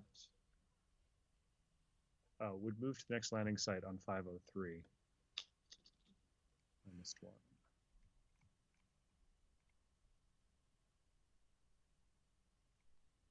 Found it. I'm still searching. Bottom of the page. There it is. 2469 is my region. 8. 69, right before 69.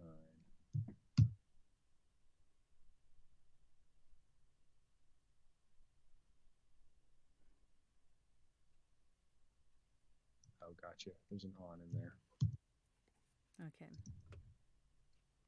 And then we move. Here we go. Okay.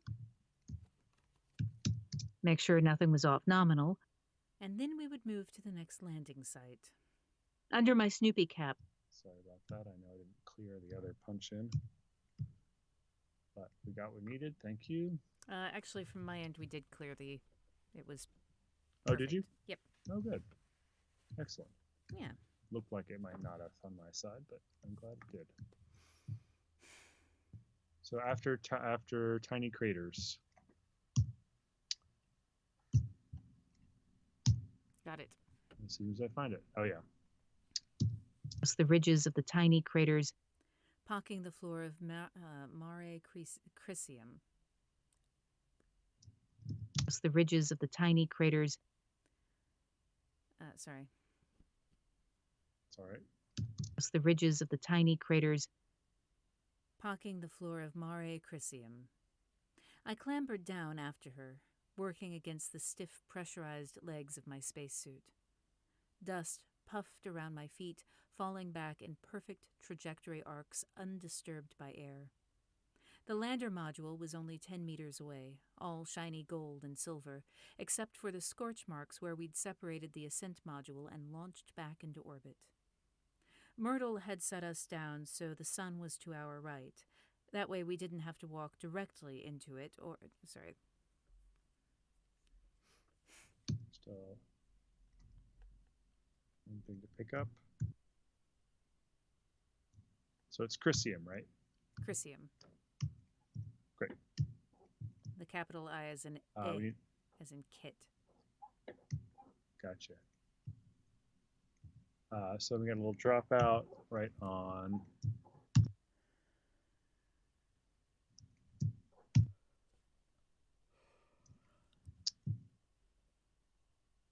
Working against the stiff pressurized legs of my spacesuit, please. Okay. I clambered down after her. Working against the stiff pressurized legs of my spacesuit. Thank you. Mm-hmm. Back where we were. That way we wouldn't have to walk. Here we go.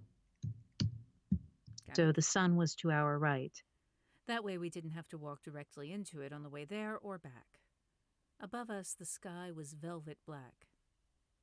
See anything out of place? Negative.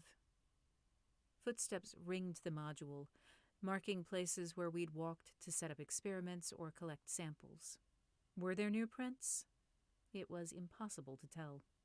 Without wind or weather, the prints I had left years ago were as fresh as the ones I made today. Let's take a closer look. Roger. Myrtle turned to the module and skip-walked toward it. I leaned forward a little in my suit to counterbalance the portable life support system I wore on my back. The Pliss had 38 kilograms. I leaned forward to counterbalance the personal life support system. I think you said portable. Ah, thank you. Let's take it from my lean forward, please. And Skip walked toward it. I leaned forward a little in my suit to counterbalance the personal life support system I wore on my back. The Pliss had 38 kilograms of mass, and even if it only weighed 8...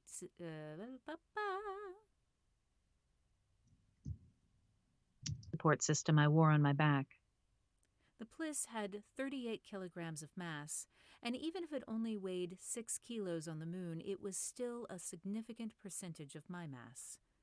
For all of that. Percentage of my mass.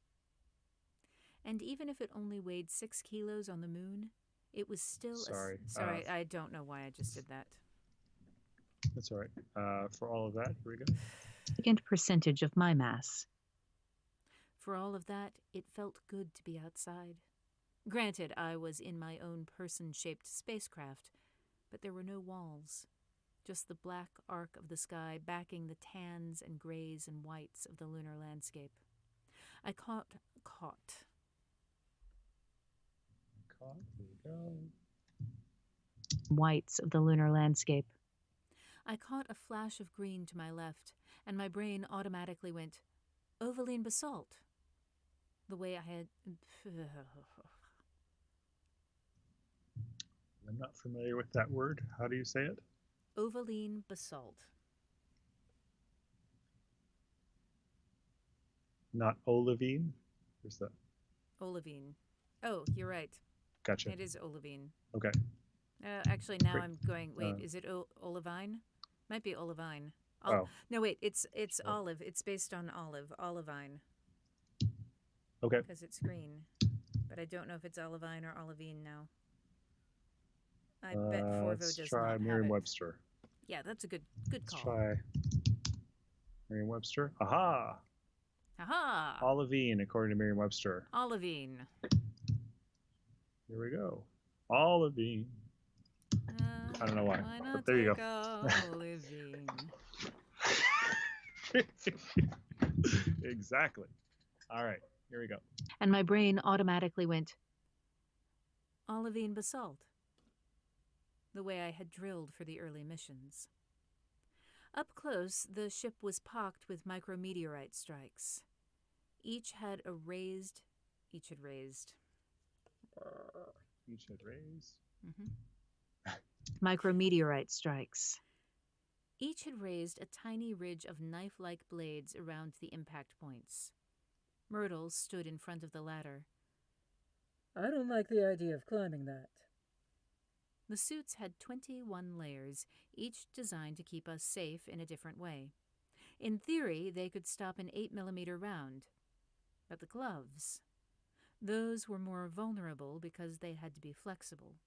They were puncture-resistant, yes, but this was just our first stop. Spending a day pressing my gloves against tiny knives was not appealing. Yeah.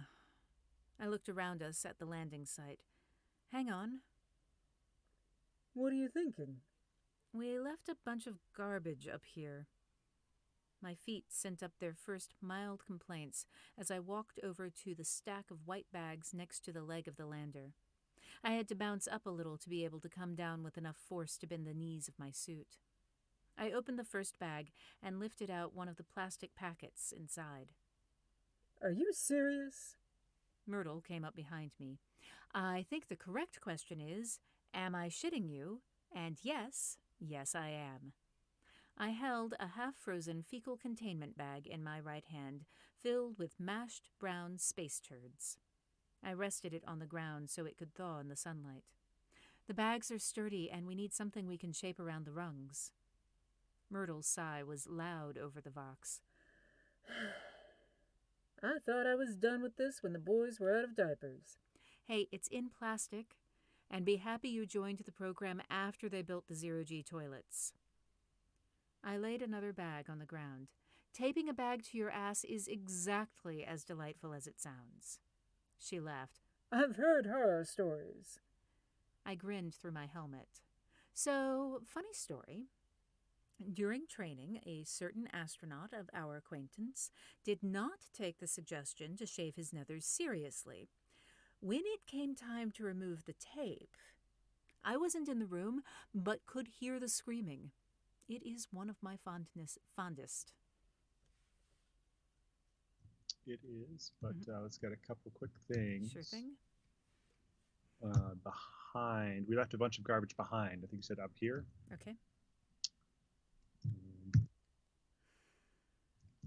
And that's just up the page there. He said, not particularly helpfully. 1, 2, 3. Basically, the fourth paragraph down where the dialogue Got it. is. Found it. Here we go. What are you thinking? We left a bunch of garbage behind. Thank you. And then one more. You said ass instead of rump. Okay. Taping through sounds, please. Okay. Here we go. I laid another bag on the ground. Taping a bag to your rump is exactly as delightful as it sounds. Thank you. Moving So this story did not happen to an astronaut that I know of, but there's a reporter for Jalopnik, I think. Jalopy? Anyway, he did a test to see what it would be like to poop like an Apollo astronaut and mocked up one of the fecal containment unit things. And the phrase that he used to describe what happened afterwards was a bagel-shaped Brazilian. I could not stop laughing. Could not fit that actual phrase in here, but I asked him if I could use the incident, and he said yes. So, or rather, I was like, I am using this in a novel unless you are planning to, and he gave me his blessing.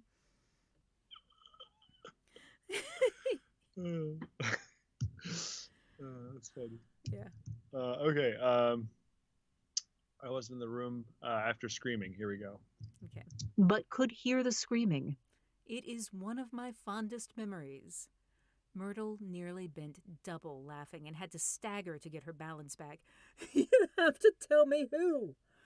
I pressed my left hand to my chest and lifted the right in a Girl Scout salute. I promised I would not. The temptation to look at who you trained with is very strong. I poked the first of the bags to see if the sun's rays had softened it up enough for use. He's lucky it wasn't en route, or that. Lucky. Here we go. Softened it up enough for use. He's lucky it wasn't in you.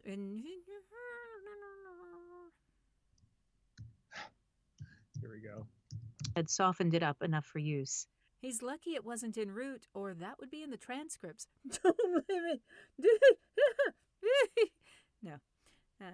Make her actually laugh and not the ridiculous thing that just happened.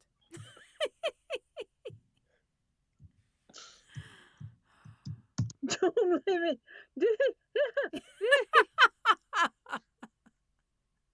All right, maybe I should have kept that. That's not bad. You want to keep part of it? No, Punch in? no. I can. I'm. Okay. If I can't. Here we go. Yeah. If you can't recreate it, yes. Yeah. Or that would be in the transcripts. Don't make me laugh anymore. I can't wipe my eyes. All right, but then I can't tell you about Terrazas and the floating milk dud. No. Yep, that one is in a transcript. I sighed and looked up, trying to spot Mars amid. I sighed. Here we go. Mm-hmm. Oh, trying. Here we go. I sighed and looked up. Trying to spot Mars amid the millions of stars overhead. How do you think they're doing out there? She turned so her back was to the sun and stared into the vast space between us and the first Mars expedition. Last we heard, they were fine. It's been a week without contact, so They may still be. After the so, here we go. Week without contact, so they may still be trying to troubleshoot the ships. I compressed my mouth. Without the outer space tracking network, the first Mars expedition would be too far out to pick up anything from Earth. They didn't even have the option we had of sending a ship to Earth. Nathaniel must be losing his mind, assuming the people at the IAC were all right. I poked the plastic bag and my glove depressed it a little. Excuse me. It's fine. Okay. One little fix. Okay.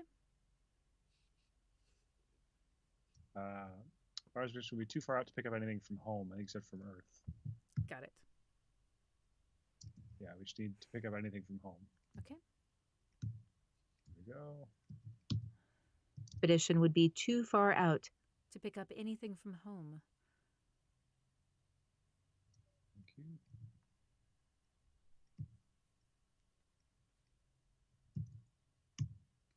Okay. After you press it a little. My glove depressed it a little. Poop's warm. Myrtle crouched down to pick up a couple. Let's do this shit. Language! I laughed, even as I was aware that she was trying to keep me from getting melancholy. Unfortunately, I know from experience that telling someone you aren't in danger of offing yourself has very little impact in the context of behavior like mine. So I carried warm bags of space poop to the lander and formed them around the rungs. It was like clay, warm, very brown clay. The tiny abrasions in the surface of the rungs gave traction to the bags, and I carefully did not think about the fact that they would start to leak through those little punctures. I grabbed a rung. Here we go. Those little punctures. I grabbed a rung wrapped in poop. The bag gave a little more than I would have liked. Brace me? Got you. Myrtle's hands balanced the mass of my pliss as I hoisted myself up. My left hand could barely close on the crosspieces, but it was enough to get me up the 9 ladder rungs to the porch of the descent stage. The 9 ladder rungs, that just parsed funny. The 9 ladder rungs, not the 9 ladder. Okay. But it was enough. Okay. They close on the crosspieces. But it was enough to get me up the 9 ladder rungs to the porch to the... They close on the crosspieces. But it was enough to get me up the 9 ladder rungs to the porch of the descent stage. The lander looked solid, but it was really just a bunch of engine parts and tubes wrapped in tinfoil. Excuse me, wrapped in Kaplan. Still, you had to know exactly where to step or you'd punch through the gold foil and hit one of the no-go zones. The danger wasn't that you would damage the engine, but that you would rip your suit. And knowing where to step was why I was out here. I tethered myself to the handrail of the porch and balanced very carefully on the support truss as I bent over the Quadrant 1 compartment. When we'd been here, the Ascent Stages command module. When we've been here we go. Quadrant 1 compartment. When we'd been here, the Ascent Stages command module had been affixed to the lander, providing hand grips. Without it, this was an awkward, painstaking process. There was no scenario in which a human needed to interface with this part of the ship without the lunar module in place.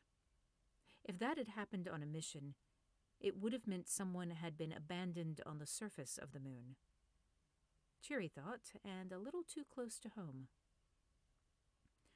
When I finagled the compartment open, the high-gain antenna was still nestled inside with the IAC seals in place. It's here. I bent down to begin deploying it, so it was in position for our engineers to decouple it from the lander. Busy Bee, EV2. Mavis's voice joined me on the surface of the moon. Go ahead, EV2. Sorry, she's very southern. I just switched cups. Okay. I got one little dropout to go back and get real quick. Okay. Let me listen.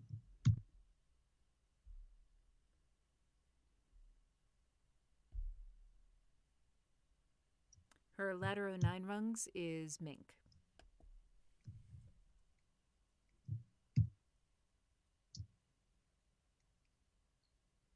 Did I say Kaplan? You said Kaplan. Is it not Kaplan? You said what was written. Shit. I am double checking. I'm having a moment.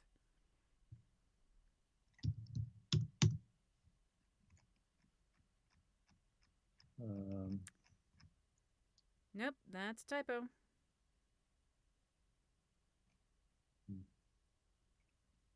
Should be Captain. Thank you. When you're ready, I have one fix before that, I believe. Okay. Yep. So bottom of 506. Okay. Hang on. I'm marking this. Oh, sure. And then I would like to change it for the audiobook at least. Mm-hmm. Okay. Where? Sorry? Bottom of 506 after melancholy. 1, 2, 3, 4, 5 lines from the bottom. Okay. Starting with unfortunately. Just a little dropout. Got it. Offing yourself. So basically, unfortunately through yourself. Okay. Keep me from getting melancholy. Unfortunately, I know from experience that telling someone you aren't in danger of offing yourself has very little impact in the context of behavior like mine. Thank you. Mm-hmm. Let's go find Capton. What's it supposed to be? Yep. Capton. Okay. You find it. There it is. 2497. Find the audio. 25, 27.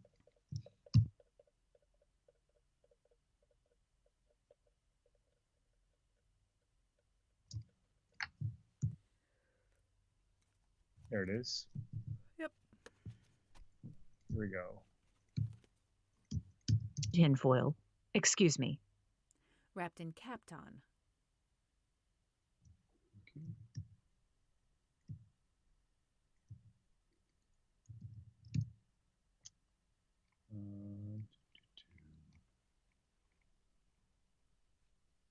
Okay.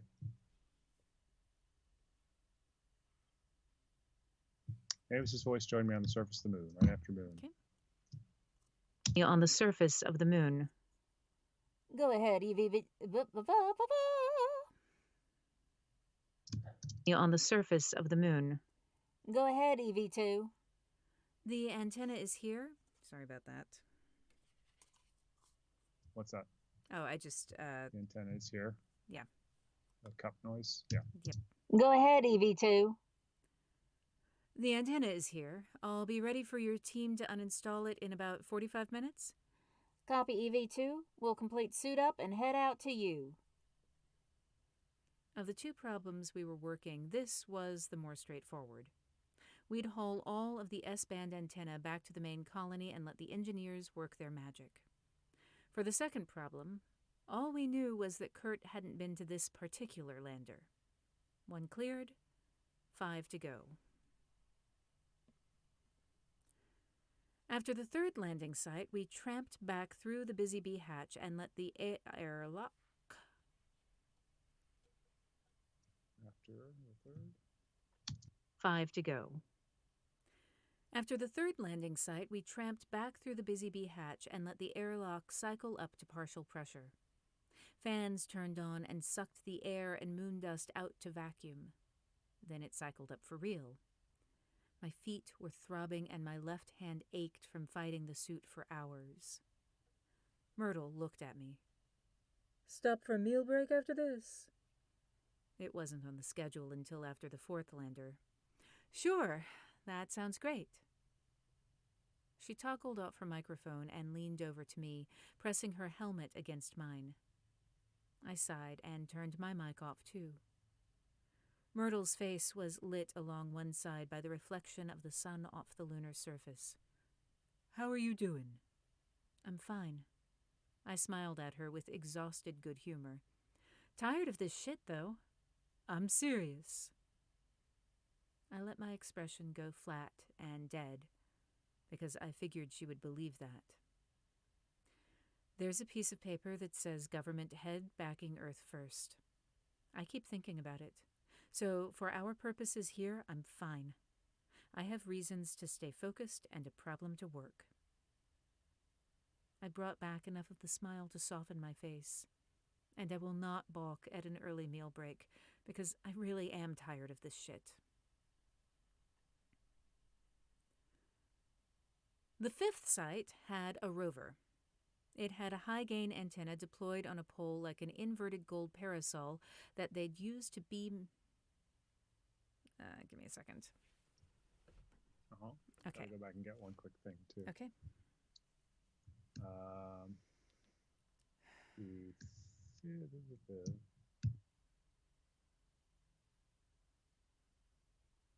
Something about purposes.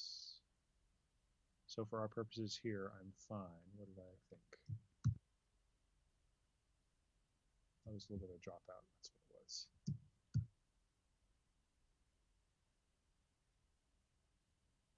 Yeah, just that phrase. So for our purposes here, I'm fine, please. Okay. I keep thinking about it. So for our purposes here, I'm fine. Okay. Just as a heads up to us both, it's about 3:50, so probably another 10 minutes. Yep. Okay.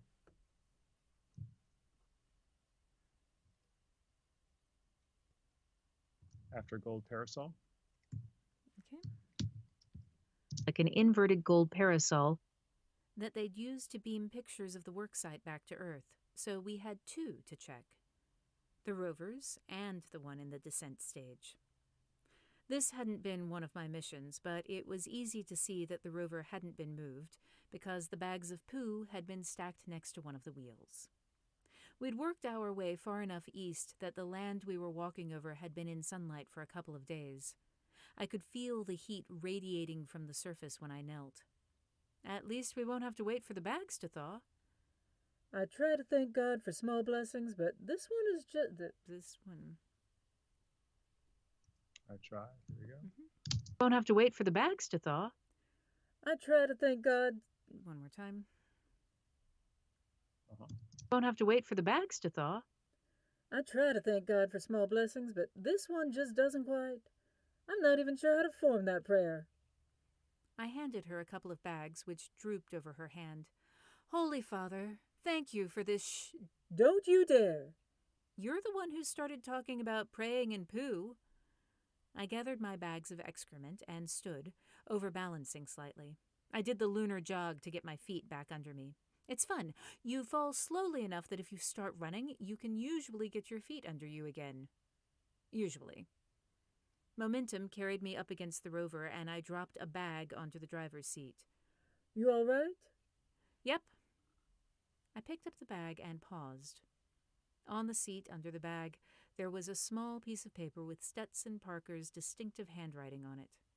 It wasn't anything significant, just a checklist, which he'd left behind when they'd finished at this site. You know, if I were Kurt, I would have used the rover's antenna. Myrtle nodded. Sure. Safer to get to. I held up the paper. I don't think he was here. If he had been, the paper wouldn't have still been in the driver's seat. This was not surprising. With each stop, we were venturing farther from the colony or any of the outposts. Halim was working the ones close to the garden and Marius Hills because they were all still in the dark. Doing a night moonwalk was riskier, and I'd known better than to fight Eugene. Chances were that Halim had already found the lander that Kurt had visited. Without the communications satellites, we wouldn't hear anything from the colony until we were back in line of sight. I really wanted to rub the ache between my eyes, but a helmet stood between me and that goal. Myrtle said, So tempting to skip checking the lander and go to the next site, but... Yeah. We would check anyway, because skipping steps was how people died in space. Myrtle frowned and rotated one of the bags. Why is Parker's excrement blue? Too much disinfectant? I shifted the bag, still looking at the note on the seat. I turned to look up at where the Earth spun slowly above us.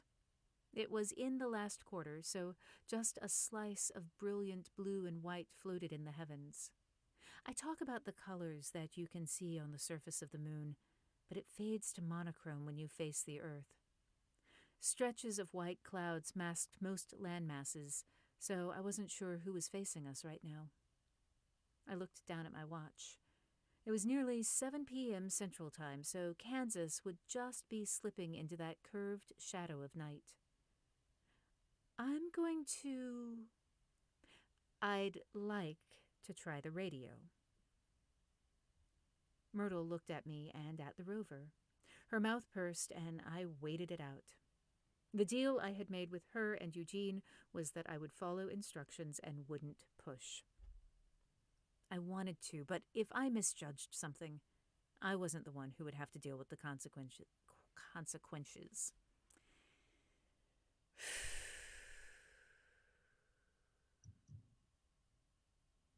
I wasn't the one. Okay. Here we go. If I misjudged something, I wasn't the one who would have to deal with the consequences. Tell me why? I gestured to the solar array and the sun. It's probably got a full charge.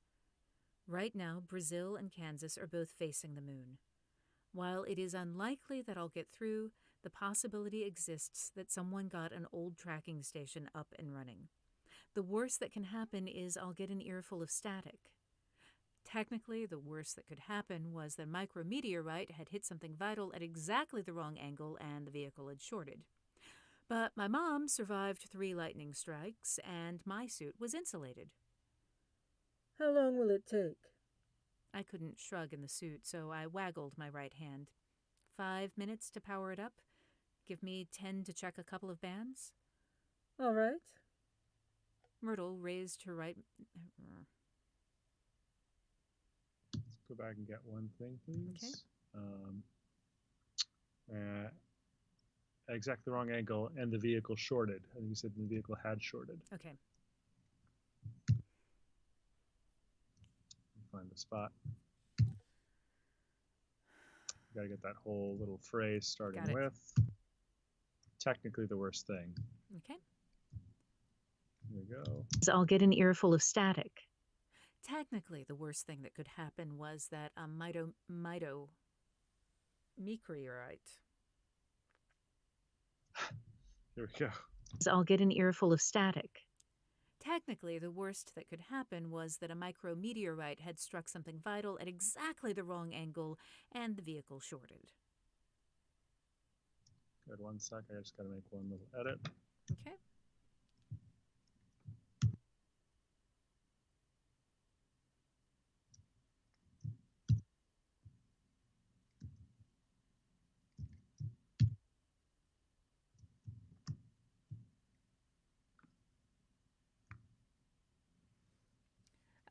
So in answer to L4NE's question, did they have gold film on the space helmets at this time?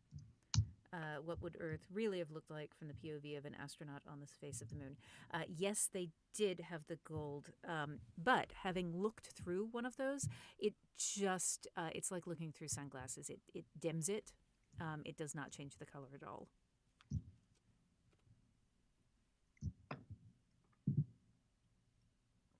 It's like a one-way mirror, so it's except the mirror is gold.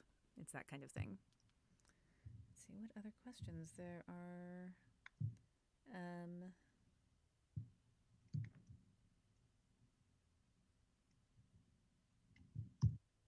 Looks like that's it right now.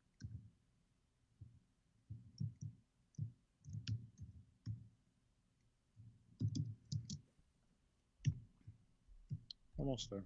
No worries. Great. Okay. Moving on. All right, Myrtle says. All right. Myrtle raised her hand mirror so she could check her makeup. Here we go. Okay. All right. Myrtle raised her wrist mirror to check the gauges on the chest of her suit. All right. We've got 6 hours of consumables, and that's more than enough to finish here. We can refresh them from stores in the Busy Bee for the next site and still stay within our walkback limits. Let's do it. I grinned and climbed into the rover. You just want to avoid handling more feces. That was true when I told Eugene we were done having children. She rested a hand on.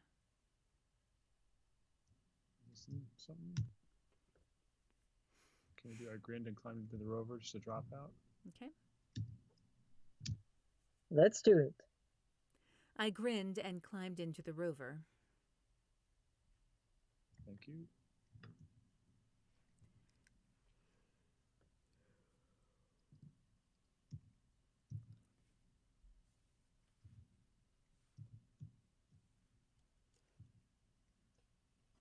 Okay. Rested a hand on. She rested a hand on. Here we go. Okay. Eugene, we were done having children. Sorry, I scrolled too far. Okay, go ahead. Okay. Here we go. Eugene, we were done having children. She rested a hand on the rover. Is there anything I can do to help? I shook my head before realizing that my suit was at the wrong angle for her to see. No, but maybe don't touch the vehicle in case I'm wrong and it shorts? I waited for her to remove her hand and flipped the power toggle. The instrument panel lit up as if it had been turned off yesterday. It was still tuned. Let's look for a line of dialogue that's coming up here. Okay. Oh, hang on. Still. Uh-huh. Sorry, I'm just... The chapter end is on the next page. Do you have a hard out? Okay. No, that should be fine. Okay. Here we go. Been turned off yesterday. It was still tuned to suit broadcast settings, and we got an earful of hum over our comms as the Same place. Been turned off yesterday. It was still tuned to suit broadcast settings, and we got an earful of hum over our comms as the tubes warmed up. Myrtle whistled. The IAC really knows how to build. Brazil, over. Arte. Static buzzed, but the human voice was still there. Es, Brazil, over. I choked. Days of fear and grief clogged my throat. I swallowed, eyes stinging. Brazil? Artemis Base? We read you? Broken but loud? Over? Thank God. This is... Sorry. This is a difficult thing to read. No. Do you want me to cut it out? You read it as it is, and I'll cut it. Ooh, fascinating. You don't have to worry about. Take a little more time, but. Let me. I can do it. I just need to think about it. If it doesn't work, then Okay. I'll go back and. Sounds good. Let's do it. Okay. Starting with thank God. Thank Yep. God. Thank Sorry. We'll do the thank. I'll get rid of the previous one. You can do the whole thing. Okay. Here we go. Broken but loud. Over. Thank God. This is Christian... In the static, I could barely recognize Cristiano Zambrano's voice at the Capcom desk. There's a room full of engineers. All just fainted behind me. Boy, glad to hear from you. This is Nicole Wargan. I have Myrtle Lindholm with me. I held out my hand and she grabbed it. I could feel her prayers radiating out of her suit. We're at the rover from Artemis 14. Repeat, the Artemis 14 rover. Over? Copy. Artemis 14 rover? What is of the colony? Over? Good. We're all fine up here. All systems working well. That wasn't completely accurate. Prioritizing information, given the spottiness of the connection, was hard. Tell Clemens we caught the saboteur and are cleaning up the last of his messes. What's the situation down there? Over? The static was bad enough that I was afraid we'd lost them. Fires. Director Clemens relocated operations to Brazil while happens. The UN has sent in additional offer aid. We lost many good people. Over? I wanted more details. I wanted a list of who had been lost. Lost. That's the wrong word. I wanted to know who had been taken from us. But that was a question for later. For now, we had contact with home and a problem to work. We were the IAC, and that was what we did. Just get two things. Okay. We're out at the rover from Artemis. You just said we're at the rover. Okay.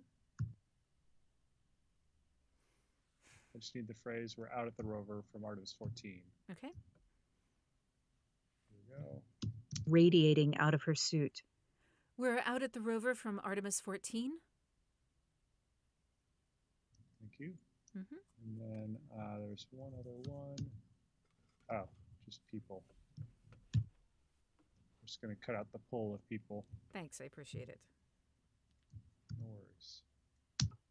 Offer aid. We lost many good people. Over? But you did great on that. Thank you. Mm-hmm. Sure thing. Thanks. Um, I'm seeing if anyone else caught stuff that we didn't catch.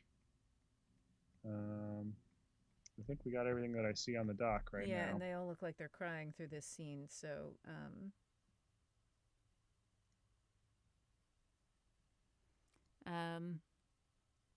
yeah, it looks like we caught everything. What clanked in Kurt's pillow? He'd made a shiv. And technically I should not have had it clank because it wouldn't have been heavy enough and dropped fast enough to make sound in that pillowcase, but I went for effect.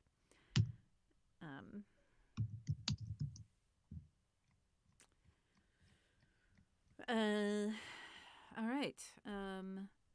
So I will see you tomorrow.